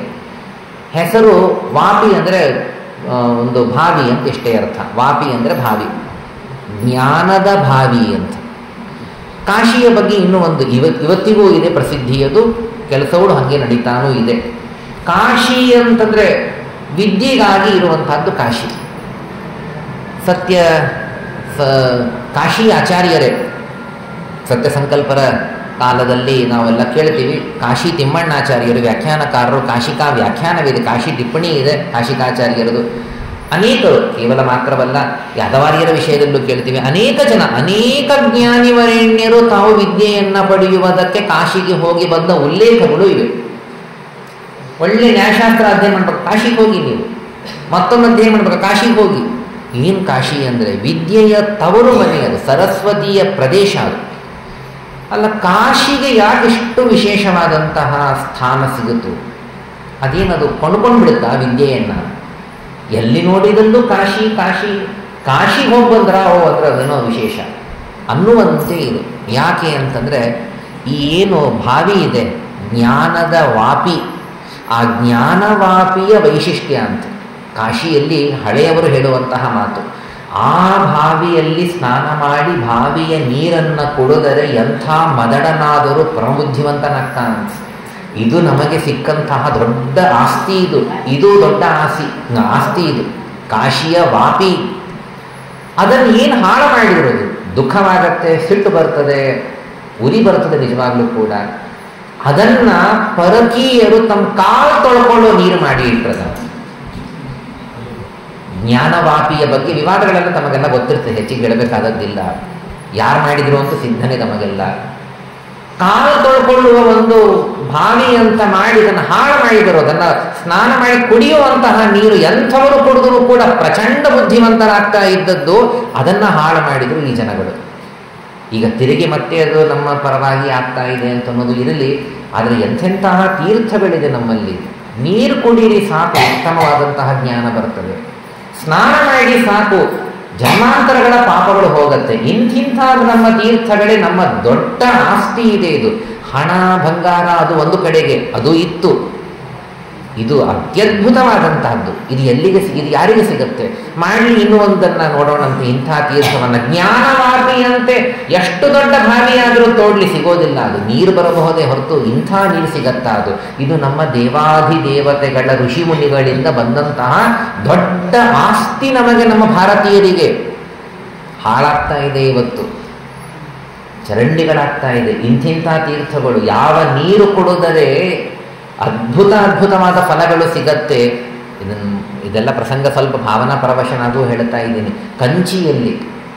ಕಂಚಿಯಲ್ಲಿ ಇದೇ ತರಹದ ಉಲ್ಲೇಖಗಳಿವೆ. ಹೇಗೆ ಅಯೋಧ್ಯಾದಲ್ಲಿ ನಾವು ಕೇಳ್ತಾನೇ ಇದ್ದೀವಿ ಎಷ್ಟೋ ತೀರ್ಥಗಳು. ಯಾರಾದರೂ ನಂಬರಿಂಗ್ ಯಾರಾದರೂ ಮಾಡಿದರೆ ಗೊತ್ತಿಲ್ಲ, ನಾನು ಮಾಡಲಿಲ್ಲ. ಎಷ್ಟು ಸಂಖ್ಯೆಗಳಾಗಿದೆ ಇದುವರೆಗೆ ತೀರ್ಥಗಳು ಆಗಿರ್ಬೋದು, ಪ್ರಾಯ 30-40 ಏನಾದರೂ ಆಗಿರಬಹುದೇನೋ. ಅಷ್ಟು ತೀರ್ಥಗಳ ಬಗ್ಗೆ ಕೇಳಿದ್ದೇವೆ. ಇನ್ನೂ ತೀರ್ಥಗಳು ಇವೆ ಅಯೋಧ್ಯಾದಲ್ಲಿ. ಕಂಚಿಯಲ್ಲೂ ಹಾಗೆ ಇದೆ. ಏನು ಅದ್ಭುತ ತೀರ್ಥಗಳು, ಹೆಸರುಗಳು ಅದ್ಭುತ. ಎಷ್ಟು ದೇವತೆಗಳು, ಎಷ್ಟು ಋಷಿ ಮುನಿಗಳು ಅಲ್ಲಿ ಸ್ನಾನ ಮಾಡಿ ಅದರ ಮಹಿಮಾ ಅದನ್ನು ಮುಟ್ಟಿದ ಮಾತ್ರ ಆ ನೀರು ಕೊಡಿದ್ರೆ ಎಂತೆಂತಹ ಮ್ಯಾಜಿಕ್ ಆಗಿ ಹೋಗುತ್ತೆ. ಆದರೆ ಅಲ್ಲೂ ಅದೇ ಸಮಸ್ಯೆ, ಚರಂಡಿಗಳಾಗಿ ಹೋಗಿದೆ. ನಮ್ಮ ಆಸ್ತಿ ಇದು. ತಂದೆ ತಾಯಿಗಳಿಂದ ಆಸ್ತಿಯನ್ನು ಮಕ್ಕಳು ಪಡಿತಾರಲ್ಲ, ಹಿರಿಯರಿಂದ ಪಡೆದ ಆಸ್ತಿಯನ್ನು ನಾವು ಸರಿಯಾಗಿ ನೋಡ್ಕೊಂಡಿಲ್ಲ ನಿಜವಾಗ್ಲೂ ಅಲ್ಲ. ಆಗಿಬಿಟ್ಟಿದ್ದೀನಿ, ಏನು ಮಾಡೋದು ಅಂತ. ಆದರೂ ಸಾಧ್ಯವಿದ್ದಷ್ಟು ಏನಾದರೂ ಪ್ರಯತ್ನ ಮಾಡಬೇಕು. ಸಾಧ್ಯ ಏನಾಗಬೇಕು ಅಂತ ಅನ್ನೋದನ್ನು ನೋಡಬೇಕು, ಗೊತ್ತಿಲ್ಲ. ಆದರೆ ಅಷ್ಟು ದೊಡ್ಡ ಆಸ್ತಿ ನಮಗೆ ಹಾಳಾಗಿ ಹೋಗಿದೆ. ಜ್ಞಾನವಾಪಿ ಮಹಾವಿದ್ಯಾ ಅಂತನ್ನುವ ಸರೋವರ ಇದೆ. ಎಷ್ಟೆಷ್ಟು ಕಡೆಗೆ ನಮ್ಮ ದೇಶದಲ್ಲಿ ಎಷ್ಟೆಷ್ಟು ಇದೆಯೋ ಏನೋ, ಸಹಸ್ರಾರು ಲಕ್ಷ ತೀರ್ಥಗಳು ನಮ್ಮ ದೇಶದಲ್ಲಿ ಇದೆ. ಇದು ನಮ್ಮ ದೇಶದ ಸೌಭಾಗ್ಯ. ಇನ್ನು ಎಲ್ಲೂ ಇರಲಿಕ್ಕೂ ಸಾಧ್ಯ ಇಲ್ಲ. ಅಷ್ಟು ತೀರ್ಥಗಳು ನಮ್ಮ ಒಂದೊಂದು ಊರುಗಳಲ್ಲಿ ಇದೆ. ಮಹಾವಿದ್ಯಾ ಅಂತ ಹೆಸರಿನ ಒಂದು ಸರೋವರ ಇಲ್ಲಿ ಇದೆ. ಹೇಳ್ತಾರೆ, ತಸ್ಯ ದರ್ಶನತೋ ನೃಣಾಂ ಸಿದ್ಧಯಸ್ಯುಕ್ಕರೆ ಸ್ಥಿತ. ಈ ಮಹಾವಿದ್ಯಾ ಅಂತನ್ನುವ ಸರೋವರ ಏನು ಇಲ್ಲಿ ಇದೆ ಅಯೋಧ್ಯಾದಲ್ಲಿ, ಮಹಾವಿದ್ಯಾ ಅಂತ ಹೆಸರು ಬಂದಿದ್ದಕ್ಕಾಗಿ ಜ್ಞಾನವಾಪಿಯ ನೆನಪಾಯಿತು. ಏನು ಪ್ರಸಿದ್ಧಿ ಅದು, ನೆನೆಸ್ಕೊಂಡ್ರೆ ಈಗ ಹೋಗ್ಲಿಕ್ಕೆ ಸಾಧ್ಯವಾಗಿದೆ. ಏನೋ ಒಳಗೆ ಹೋಗ್ತಾರೆ, ಶಿವನ ಪೂಜೆ ಮಾಡಿ ಬರ್ತಾರೆ ಅಂತೇನೋ ಈಗ ಕೇಸ ಎಲ್ಲ ಹಾಗೆ ನಮ್ಮ ಪರವಾಗಿ ಆಗಿದೆ ಅಂತ. ಜ್ಞಾನವಾಪಿ ಅನ್ನೋ ಹೆಸರಿಗೆ ಮನೆ ರೋಮಾಂಚನವಾಗಿತ್ತು. ಜ್ಞಾನವಾಪಿ ಎಷ್ಟೊಂದು ಮಹಾವಿದ್ಯಾ ಅಂತನ್ನುವ ಇದು ಒಂದು ವಿಶೇಷ. ಈ ಮಹಾವಿದ್ಯಾ ಅಂತನ್ನುವ ಅಯೋಧ್ಯಾದಲ್ಲಿರುವಂತಹದ್ದನ್ನು ದರ್ಶನ ಮಾಡಿಕೊಂಡ್ರೆ ಸಾಕು. ಸಿದ್ಧಯಸ್ಸು ಕರೇ ಸ್ಥಿತಾ. ಅದನ್ನು ನೋಡಿ ಬಿಟ್ಟರೆ ಒಂದು ಸಿದ್ಧಿ ಕೈಯಲ್ಲಿ. ಏನು ಸಿದ್ಧಿಗಳು, ಎಂತಹ ಪುಣ್ಯ. ಕೆಲವು ಸಲ ಪುಣ್ಯ ಎಲ್ಲಿಂದ ನಮಗೆ ಬರ್ತದೆ ಗೊತ್ತಾಗೋದಿಲ್ಲ, ಕೆಲಸ ಮಾತ್ರವಾಗಿರ್ತದೆ. ಯಾರೋ ಏನೋ ಕೇಳಿದ್ರು, ಆಯ್ತು ನೀವೆಲ್ಲ ಕೆಲಸ ಆಗತ್ತೆ, ಹೋಗಿ ಬನ್ನಿ ತಂದುಬಿಡ್ತೇವೆ. ನಿಜನೂ ಆಗತ್ತೆ. ಆದರೆ ಅದು ಎಲ್ಲಿಂದ ನಿಜ ಆಯಿತು ಅಂದರೆ ನಾವು ಯಾರನ್ನೋ ದೊಡ್ಡವರನ್ನು ನೋಡಿ ಬಂದಿರ್ತೇವೆ, ಆ ಪುಣ್ಯ ನಮಗೆ ಸಿಕ್ಕಿರ್ತದೆ. ಅದರಿಂದ ಆಡಿದ ಮಾತು ಸತ್ಯವಾಗುತ್ತೆ. ಎಲ್ಲಿಂದೋ ಸಿದ್ಧಿ ಬಂದಿರ್ತದೆ ನಮಗೆ ತಾತ್ಕಾಲಿಕವಾಗಿ. ನಮ್ಮ ಸಿದ್ಧಿಯಲ್ಲ, ಅದು ದೊಡ್ಡವ್ರ ಮಹಿಮಾ ಇರ್ತದದು. ಆ ದೊಡ್ಡವ್ರ ಮಹಿಮಾ ಅವ್ರನ್ನ ನೋಡಿ ಏನೋ ಬಂದದ್ದಕ್ಕಾಗಿ, ದೇವರ ದರ್ಶನ ಮಾಡಿ ಬಂದದ್ದಕ್ಕಾಗಿ ಏನೋ ಪುಣ್ಯ ಬಂದಿರ್ತದೆ, ಅದು ಖರ್ಚು ಮಾಡಿಬಿಡ್ತೇವೆ ನಾವು ಏನೇನೋ ಮಾತಾಡಿ. ಹೀಗಾಗಿ ಅಂತಹ ಸಿದ್ಧಿ, ಆ ತರಹದ ಸಿದ್ಧಿ ಇಲ್ಲಿ ಇದೆ ಮಹಾವಿದ್ಯಾ ತೀರ್ಥದಲ್ಲಿ. ದರ್ಶನ ಮಾಡಿದ ಮಾತ್ರಕ್ಕೆ ಸಿದ್ಧಿ ಅಂತಹದ್ದು. ತದಗ್ರೆ ಸರಸಿ ಸ್ನಾತ್ವ ಮಹಾವಿದ್ಯಾ. ಯಾರು ಇಲ್ಲಿ ಸ್ನಾನವನ್ನು ಮಾಡುತ್ತಾರೆ ಅವರಿಗೆ ವಿಶೇಷವಾಗಿ ಸಿದ್ಧಿಗಳು, ಪರಮಗತಿ. ಮತ್ತು ಇಲ್ಲಿ ವಿಶೇಷವಾಗಿ ಒಂದು ದೇವರ ಪೂಜೆಯನ್ನು ಇಲ್ಲಿ ಚೆನ್ನಾಗಿ ಮಾಡಬೇಕು. ಮಂತ್ರವನ್ನು ಇಲ್ಲಿ ಜಪ ಮಾಡಬೇಕಂತ, ಮಂತ್ರ ಜಪಗಳನ್ನು ಮಾಡಬೇಕು. ಒಳ್ಳೆ ಸಿದ್ಧಿ ಅಲ್ಲಿ ಸಿಗತ್ತೆ. ಬೇರೆ ಬೇರೆ ದೇವತೆಗಳ ಮಂತ್ರವನ್ನು ಇಲ್ಲಿ ಜಪವನ್ನು ಪಠನವನ್ನು ಮಾಡಬಹುದು. ಚಮತ್ಕಾರವಾಗುವಂತಹ ಸಿದ್ಧಿ ಸಿಗತ್ತಂತ. ಮಹಾವಿದ್ಯಾ ಅಂತನ್ನುವ ಸರೋವರವಿದೆ. ಒಂದೊಂದು ಕಡೆಗೂ ಸರೋವರಗಳು. ನಮ್ಮ ತೀರ್ಥಕ್ಷೇತ್ರಗಳೇ ಅಷ್ಟು ಚೆನ್ನಾಗಿ ಪರ್ಯಾಪ್ತ, ಬೇರೇನೂ ಬೇಕಾಗಿಲ್ಲ. ಮ್ಯಾಜಿಕ್ಕು ಅಂತಂದರೆ ಇಲ್ಲದೇ ಇದ್ದದ್ದನ್ನು ತೋರಿಸೋದು, ಇದ್ದದ್ದನ್ನೇ ವಿಶೇಷವಾಗಿ ತೋರಿಸುವ ಮ್ಯಾಜಿಕ್ಕನ್ನೇ ಪಡೀಲಿಕ್ಕೆ ಸಾಧ್ಯತೆ ಇಲ್ಲಿ. ಅಂದರೆ ಅಷ್ಟು ಸಿದ್ಧಿಗಳನ್ನು ಪಡೀಲಿಕ್ಕೆ ಸಾಧ್ಯವಿದೆ. ಮುಂದೆ ಅಷ್ಟಮಿ ನವಮಿ ವಿಶೇಷವಾಗಿ ಪ್ರತಿ ತಿಂಗಳು ಇಲ್ಲಿ ಜಪಗಳನ್ನು ಮಾಡಬೇಕು ಅಂತ ಹೇಳ್ತಾರೆ. ಮಹಾವಿದ್ಯಾ ಅಂತನ್ನುವುದರಲ್ಲಿ ದೇವರಿಗೆ ಮತ್ತು ದೇವತೆಗಳಿಗೆ ಕ್ಷೀರಾಭಿಷೇಕವನ್ನು ಮಾಡಬೇಕು ಅಂತನ್ನುವ ಮಂಥನವನ್ನು ಹೇಳ್ತಾರೆ. ಇನ್ನೂ ಒಂದು ಮಾತನ್ನು ಇಲ್ಲಿ ಹೇಳಿದ್ದಿದೆ, ಇಲ್ಲಿ ಎಲ್ಲ ಮಂತ್ರಗಳ ಸಿದ್ಧಿ ಇಲ್ಲಿ ಆಗತ್ತೆ ಮಹಾವಿದ್ಯಾ ಅಂತನ್ನುವ ಸರೋವರದಲ್ಲಿ. ದುಷ್ಟ ಮಂತ್ರಗಳ ಸಿದ್ಧಿನೂ ಆಗತ್ತಂತೆ. ಆ ಮಾತು ನಮಗೆ ಬೇಡ, ಅದರ ವಿಷಯ ಮಾತ್ರ ಉಲ್ಲೇಖವಿದೆ, ಅದನ್ನು ಹೇಳಿಬಿಟ್ಟೆ. ಜಪೋ ಹೋಮ ಆಶ್ವಿನ ಶುಕ್ಲ ಪಕ್ಷ ನವರಾತ್ರಿಯಲ್ಲಿ ವಿಶೇಷವಾಗಿ ಇಲ್ಲಿ ಮತ್ತೆ ಬರಬೇಕು ಅಂತನೋ ಮಾತನ್ನು ಹೇಳ್ತಾರೆ. ಯದಾ ಪೂರ್ವ ನಿರಚಿತ್ಯ ರಾವಣಂ ಲೋಕರಾವಣಂ ಸ್ವಯಂ ರಾಮದೇವರು ಕೂಡ ಇಲ್ಲಿಗೆ ಬಂದಿದ್ರಂತೆ. ರಾಮದೇವರು ಕೂಡ ಇಲ್ಲಿಗೆ ಸೀತಾ ಲಕ್ಷ್ಮಣ ಸಮೇತರಾಗಿ ರಾವಣನನ್ನ ಗೆದ್ದು ತಿರುಗಿ ರಾಮಚಂದ್ರ ದೇವರು ಇಲ್ಲಿಗೆ ಬಂದಾಗ ಇಲ್ಲಿ ಬಂದು ತಾವು ಅದನ್ನು ಸ್ನಾನಾದಿಗಳನ್ನು ಮಾಡಿದ್ರು ಅಂತ ಮಾತನ್ನು ಹೇಳ್ತಾರೆ. ಭರತನೂ ಕೂಡ ರಾಮ ತಿರುಗಿ ಬರಬೇಕು ಅಯೋಧ್ಯೆಗೆ, ಅವನೇ ರಾಜ್ಯವನ್ನು ಮಾಡಬೇಕು ಅಂತನ್ನುವ ಅಪೇಕ್ಷೆಯಿಂದ ಸ್ನಾನ ಮಾಡಿದ್ರು ಭರತನೂ ಕೂಡ. ಹಾಗಾಗಿ ಅದೆಲ್ಲ ಸಿದ್ಧಿಯಾಯಿತು. ಅಲ್ಲ, ದೇವರು ತಿರುಗಿ ಬಂದೇ ಬರ್ತಾನೆ ಯದ್ಯಪಿ ಅದು ಇವೆಲ್ಲ ಸಣ್ಣ ಸಣ್ಣ ನಿಮಿತ್ತಗಳು, ಇವೆಲ್ಲ ಸಣ್ಣ ಸಣ್ಣ ಪುಟ್ಟ ಪುಟ್ಟ ನಿಮಿತ್ತಗಳು. ಆ ರೀತಿಯಲ್ಲಿ ಭರತನ ಸ್ನಾನವೂ ಒಂದು ಕಾರಣ ಅಂತ ದೇವರ ಸತ್ಯ ಸಂಕಲ್ಪನೆ ಪ್ರಧಾನ. ಇವೆಲ್ಲವೂ ಕೂಡ ತತ್ರಾಗಮತ್ ಸುರಗವಿ ಪ್ರಾದುರ್ಭೂತ, ಹೀಗೆ ಆ ರೀತಿಯಲ್ಲಿ ನಾವು ಕಾಣುವಂತಹದ್ದು. ಇಂತಹ ವಿಶೇಷವಾದಂತಹದ್ದು ಈ ಒಂದು ತೀರ್ಥ ಅಂತನ್ನುವ ಮಾತನ್ನ ನಾವು ಕಾಣ್ತೀವಿ. ಮುಂದೆ ದುಗ್ಧೇಶ್ವರ ಅಂತನ್ನುವ ಒಂದು ರುದ್ರದೇವರ ಲಿಂಗ, ಅದು ರಾಮದೇವರು ಪೂಜೆ ಮಾಡಿದ, ಪ್ರತಿಷ್ಠಾಪನೆ ಮಾಡಿದ, ವಸಿಷ್ಠರು ಹೇಳಿದಂತೆ ಪೂಜೆ ಮಾಡಿದಂತಹ ಒಂದು ಲಿಂಗ. ರಾಮದೇವರು ಪೂಜೆ ಮಾಡೋದು ಅಂತಂದರೆ ಅದೆಲ್ಲ ಅಂದರೆ ಹೇಳಬೇಕಾದದ್ದಿಲ್ಲ, ತಮಗೆಲ್ಲ ಪರಮ ವೈಷ್ಣವರ ತಮಗೆಲ್ಲರಿಗೆ ಸಿದ್ಧವಾದಂಥ ವಿಷಯನೇ. ರುದ್ರದೇವರಕ್ಕಿಂತಲೂ ಅನಂತ ಅನಂತ ಅನಂತ ಅನಂತ ಅನಂತ ಪಟ್ಟು ಉತ್ತಮನಾದಂತಹ ಸ್ವತಂತ್ರನಾದ ದೇವರು ರುದ್ರದೇವರ ಪೂಜೆ ಮಾಡುವ ಅಗತ್ಯವೇ ಇಲ್ಲ. ಅದು ಕೇವಲ ಮೋಹನಕ್ಕಾಗಿ ಮಾತ್ರ ರುದ್ರದೇವರ ಪೂಜೆಯನ್ನು ಪರಮಾತ್ಮ ತಾನು ಮೋಹನ ಮಾಡಲಿಕ್ಕೆ ಮಾತ್ರ, ಅಸುರ ಮೋಹನಕ್ಕಾಗಿ ತಾನು ಮಾಡುತ್ತಾನೆ.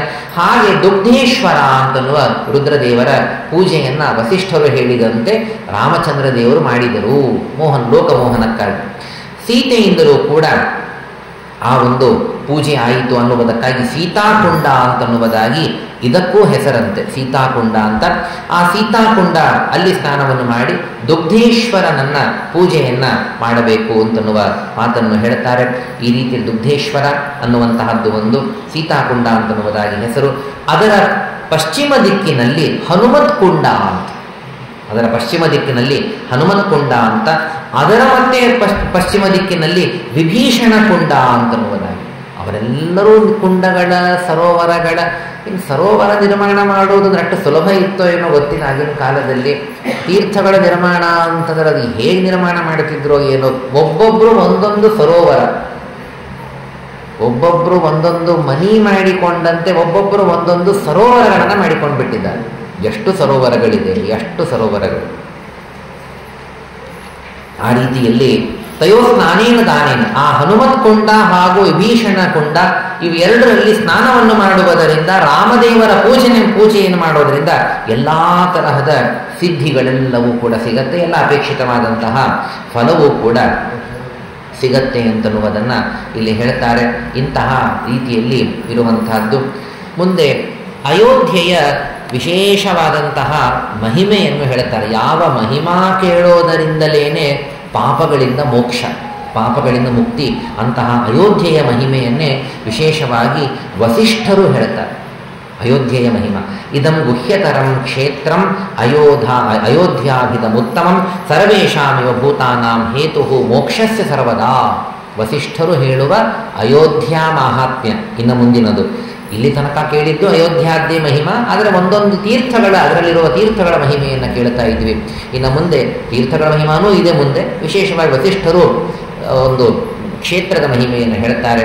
ಮೋಕ್ಷಕ್ಕೆ ಹೇತು, ಆದ್ದರಿಂದಲೇ ಮೋಕ್ಷದಾಯಿನಿ ಬೆಳಗ್ಗೆನೂ ಕೇಳಿದ್ವಿ. ಇಲ್ಲಿ ಸಿದ್ಧರು ದೇವತೆಗಳು ಯಾವಾಗಲೂ ಕೂಡ ವೈಷ್ಣವ ವ್ರತವನ್ನು ಮಾಡ್ತಾ ಇದ್ದಾರಂತೆ. ನಾನಾ ಲಿಂಗಧರಾಹ ನಿತ್ಯಂ, ಬೇರೆ ಬೇರೆ ರೂಪದಿಂದ ಇರ್ತಾರಂತೆ. ಇಲ್ಲಿ ಹೇಗಿರ್ತಾರೆ ನಮಗೆ ಕಾಣಿಸೋದಿಲ್ಲ, ನಾನಾ ವೇಷಗಳಿಂದ ಇಲ್ಲಿ ಇದ್ದು ದೇವರ ವ್ರತವನ್ನ, ದೇವರ ಸೇವೆಯನ್ನ ಇಲ್ಲಿ ಮಾಡ್ತಿರ್ತಾರೆ. ಅಂತಹ ಕ್ಷೇತ್ರ ಇದು, ಅಂತಹ ಒಂದು ವಿಶೇಷವಾದಂತಹ ವಾಸ ಇದು ಕ್ಷೇತ್ರ. ಇಲ್ಲಿ ಪರಮಾತ್ಮನ ನಿತ್ಯ ವಾಸವಂತೆ, ಪರಮಾತ್ಮ ಇಲ್ಲಿ ನಿತ್ಯವಾಗಿ ಇದ್ದಾನೆ. ಮಥುರಾ ಪಟ್ಟಣದ ಬಗ್ಗೆಯೂ ಕೂಡ ಹೇಳ್ತಾರೆ. ಅಲ್ಲೂ ವಿಶೇಷವಾಗಿ ನಿತ್ಯ ಪರಮಾತ್ಮನ ವಾಸ ಮಧುರ ಅನ್ನುವುದರ ಬಗ್ಗೆ ಹೇಳ್ತಾರೆ. ಹಾಗೆ ಇಲ್ಲೂ ಪರಮಾತ್ಮನ ನಿತ್ಯವಾದಂತಹ ವಾಸ ಶ್ರೇಷ್ಠವಾದಂತಹದ್ದು ಅಯೋಧ್ಯ ಅಂತನ್ನುವುದಾಗಿ ಪ್ರಸಿದ್ಧವಾದಂತಹದ್ದು. ಇಲ್ಲಿ ಒಂದು ಮಾತನ್ನು ಹೇಳ್ತಾರೆ, ನೈಮಿಷಾರಣ್ಯ, ಕುರುಕ್ಷೇತ್ರ, ಗಂಗಾದ್ವಾರ, ಪುಷ್ಕರ, ಅಲ್ಲಿ ಸ್ನಾನಾದಿಗಳನ್ನು ಮಾಡಿದರೆ ಏನು ಪುಣ್ಯವೋ ಅದಕ್ಕಿಂತಲೂ ಹೆಚ್ಚಿನ ಪುಣ್ಯ ಇಲ್ಲಿ ಸಿಗತ್ತೆ. ಆದ್ದರಿಂದ ಎಲ್ಲ ತೀರ್ಥಕ್ಕಿಂತಲೂ ಶ್ರೇಷ್ಠ ತೀರ್ಥ. ಆದ್ದರಿಂದಲೇ ಅಯೋಧ್ಯ ಏನಿದೆ, ಅಯೋಧ್ಯ ಕ್ಷೇತ್ರ ಇದು ಮೊದಲಿಗೆ ಹೇಳಿದರು. ಅಯೋಧ್ಯ ಮಥುರಾ ಮಾಯ ಮೊದಲಿಗೆ ಬರ್ಲಿಕ್ಕೆ ಕಾರಣ ಅಂದರೆ ಅಯೋಧ್ಯ ಊರು ಅಷ್ಟು ಶ್ರೇಷ್ಠ. ಮತ್ತು ಇನ್ನೂ ಒಂದು ನಾವು ಬೆಳಗ್ಗೆ ಕೇಳ್ತಾ ಇದ್ದೀವಿ, ಇಲ್ಲಿ ಇಕ್ಷ್ವಾಕು ಮುಂತಾದಂತಹ ರಾಜರು, ಇನ್ನು ಹಿಂದಿನ ರಾಜರು ಹೌದು, ಆ ಎಲ್ಲ ರಾಜರು ಆಳಿದ ಭೂಮಿ ಅಂತಂದರೆ ಅಯೋಧ್ಯ ಮಾತ್ರವಲ್ಲ, ಅವರು ಇಡೀ ಭೂಮಿಯನ್ನೇ, ಇಡೀ ಭಾರತ ಭೂಮಿಯನ್ನೇ ಆಳಿದ್ದಾರೆ. ಭಾರತ ಭೂಮಿ ಮಾತ್ರವಲ್ಲ, ಇನ್ನೂ ಹೊರಗಿನ ಭೂಮಿಗಳನ್ನು ಆಳಿದ್ದಾರೆ. ಇಷ್ಟೆಲ್ಲ ಭೂಮಿಗಳನ್ನು ಆಳುತ್ತಾ ಇದ್ದರೂ ಕೂಡ ತಮ್ಮ ಅರಮನೆ, ತಮ್ಮ ವಾಸಸ್ಥಾನಕ್ಕೆ ಅಯೋಧ್ಯೆಯನ್ನೇ ಯಾಕೆ ಆರಿಸಿಕೊಂಡ್ರು? ಅದಕ್ಕೂ ಕಾರಣ ಇದು. ಇಷ್ಟು ಪುಣ್ಯ ಭೂಮಿ ಇದೆ ಎನ್ನುವ ಕಾರಣಕ್ಕಾಗಿ ಅಯೋಧ್ಯೆಯನ್ನೇ ಆರಿಸಿಕೊಂಡು ರಾಮ ಜನ್ಮಭೂಮಿಯೂ ಕೂಡ ಇದೆ ಇಲ್ಲಿ ಅನ್ನುವ ಕಾರಣಕ್ಕಾಗಿ ಇದನ್ನೇ ಮನಿ ಮಾಡಿಕೊಂಡು ಇಲ್ಲೇ ವಾಸವಾಗಿ ಇದರಂತೆ. ಇದು ಇಕ್ಷ್ವಾಕು ಮುಂತಾದಂಥವರು. ಇಕ್ಷ್ವಾಕು ಮುಂತಾದವರು ಹುಟ್ಟಿದಾಗ ರಾಮ ನಿಜವಾಗ್ಲೂ ನಿಜ ಅವತಾರ ಮಾಡಿರಲಿಲ್ಲ. ಆದರೆ ಗತಕಲ್ಪದ ರಾಮನ ಭೂಮಿ ಇದ್ದಿರಬಹುದು ಕದಾಚಿತ್ತು, ಅಥವಾ ಬೇಡ, ಇಷ್ಟೆಲ್ಲ ಋಷಿ ಮುನಿಗಳು ಭಗವಂತನ ನಿತ್ಯ ಸನ್ನಿಧಾನ ಅನ್ನುವ ಕಾರಣಕ್ಕಾಗಿ ಇವರೆಲ್ಲರೂ ಕೂಡ ತಾವು ಇದನ್ನೇ ರಾಜ್ಯ ಅಂತ, ಇದನ್ನೇ ತಮ್ಮ ಮನೆ ಅನ್ನುವುದಾಗಿ ಮಾಡಿಕೊಂಡಿದ್ರು ಅನ್ನುವುದನ್ನು ನಾವು ಕಾಣ್ತೇವೆ. ಅಂಥದ್ದು ಬ್ರಹ್ಮ ದೇವರ್ಷಿಭಿಸ್ಸಾರ್ಧಂ ಶ್ರೀಶ್ಚ ವಾಯುರ್ದಿವಾಕರ, ಯಾರ್ಯಾರು ಇದ್ದಾರೆ, ಯಾರ್ಯಾರು ದೇವರ ಹತ್ತಿರದಲ್ಲಿ ಇರ್ತಾರೆ ಅಂತನ್ನುವುದನ್ನೆಲ್ಲ ವರ್ಣಿಸ್ತಾರೆ. ಮತ್ತೆ ಬ್ರಹ್ಮದೇವರು, ಎಲ್ಲ ದೇವತೆಗಳು, ಋಷಿಗಳು, ಲಕ್ಷ್ಮೀದೇವಿ, ವಾಯುದೇವರು, ಸೂರ್ಯ, ಇಂದ್ರ ಇವರೆಲ್ಲರೂ ಕೂಡ ಇಲ್ಲಿ ದೇವರನ್ನ ನಿರಂತರ ಉಪಾಸನೆ ಮಾಡ್ತಿರ್ತಾರಂತ. ನಿರಂತರ ಉಪಾಸನೆ, ದೇವರ ಚಿಂತನೆ ಇಲ್ಲಿ ನಡೀತಾ ಇದೆ. ಅಂಥದ್ದು ಈ ದೇಹ ಒಂದು ಕ್ಷೇತ್ರದ ಮಹಿಮಾ ಅಂತನ್ನುವುದನ್ನು ಇಲ್ಲಿ ಹೇಳ್ತಾರೆ. ಆ ಕ್ಷೇತ್ರದ ಮಹಿಮೆಯನ್ನು ಹೇಳ್ತಾ, ಏತದೇವ ಪರಂ ಸ್ಥಾನಂ ಏತದೇವ ಪರಂ ಪದಂ ಏತಾಂದ್ರಂ ನಾಪರಂ ಸ್ಥಾನಂ ಪುನಃ ಅನ್ಯತ್ರ ದುಷ್ಯತೆ. ಇಲ್ಲಿ ಹೇಗೆ ಇರಬೇಕು, ಏನು ಮಾಡಬೇಕು ಅನ್ನೋದನ್ನು ಹೇಳ್ತಾರೆ. ಮೊದಲನೇ ದಿನ ಉಪವಾಸ ಮಾಡಬೇಕಂತೆ ಅಂಥೇಳಿ ನಿನ್ನೆ ರಾಮದೇವರೇ ಉಪವಾಸ ಮಾಡಿಸಿದರು ಅಂತ ಅನ್ನಿಸ್ತದೆ ಪ್ರಾಯ. ಮೊದಲನೇ ದಿನ ಉಪವಾಸವನ್ನು ಮಾಡಬೇಕು.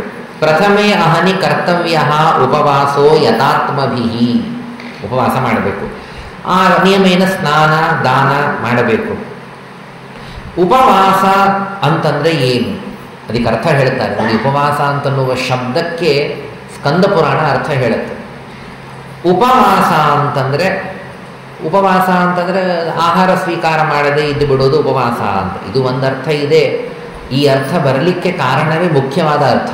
ಮುಖ್ಯವಾದ ಅರ್ಥ ಏನು ಅಂತಂದ್ರೆ, ಪಾಪಗಳಿಂದ ದೂರರಾಗಿ ದೇವರ ಗುಣದ ಚಿಂತನೆ ಮಾಡ್ತಾ ವಾಸವಾಗಿ ಇರೋದೇನೆ ಉಪವಾಸ.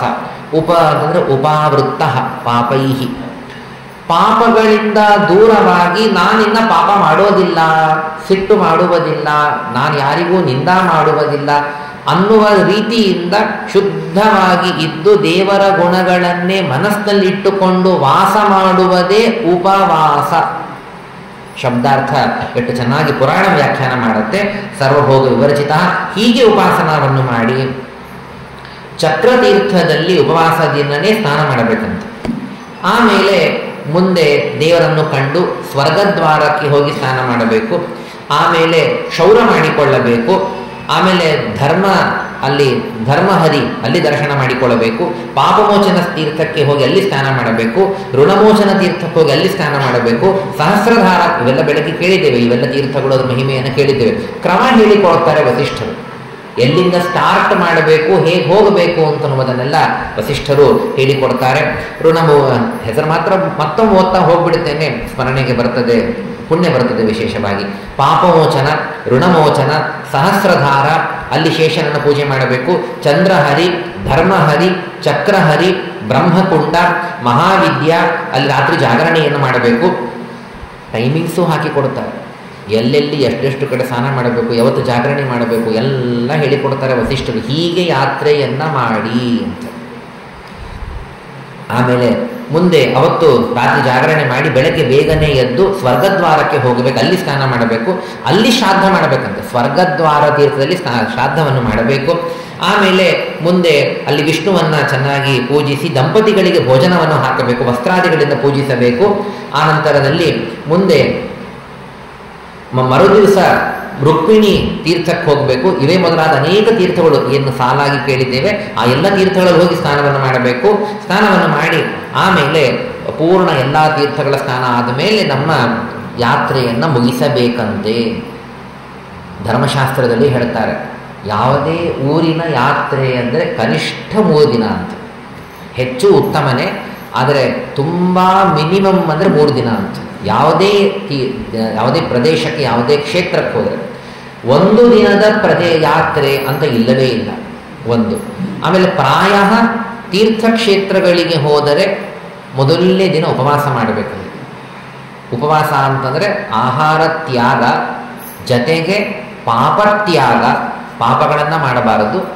ಆಮೇಲೆ ಶುದ್ಧವಾಗಿ ದೇವರ ಚಿಂತನೆ ಮಾಡ್ತಾ, ಇದು ಮೊದಲನೇ ದಿನ ಕ್ಷೌರ. ಆಮೇಲೆ ಮರುದಿನ ತೀರ್ಥವಿಧಿ, ಅದರ ಮರುದಿನ ತೀರ್ಥದ ಪೂಜೆ ಸಮಾರಾಧನ ಮಾಡಿ, ಇಷ್ಟು 3 ದಿನ ಕನಿಷ್ಠ ಒಂದೊಂದು ಕಡೆಗೆ ಕನಿಷ್ಠ 3 ದಿನ ಇರಬೇಕಂತ. ಅದು ಮಾಡಿದರೇನೇ ತೀರ್ಥಯಾತ್ರೆ. ಒಂದೇ ದಿನದಲ್ಲಿ ಇವತ್ತು ದಿನಕ್ಕೆ 3 ದರ್ಶನ ಮಾಡಿಕೊಳ್ಳುವವರು ನಾವು. ದಿನಕ್ಕೆ 3, ದಿನಕ್ಕೆ 4 ಅನುಕೂಲತೆಗಳಿದೆ, ವಾಹನಗಳಿದೆ, ಹೀಗಾಗಿ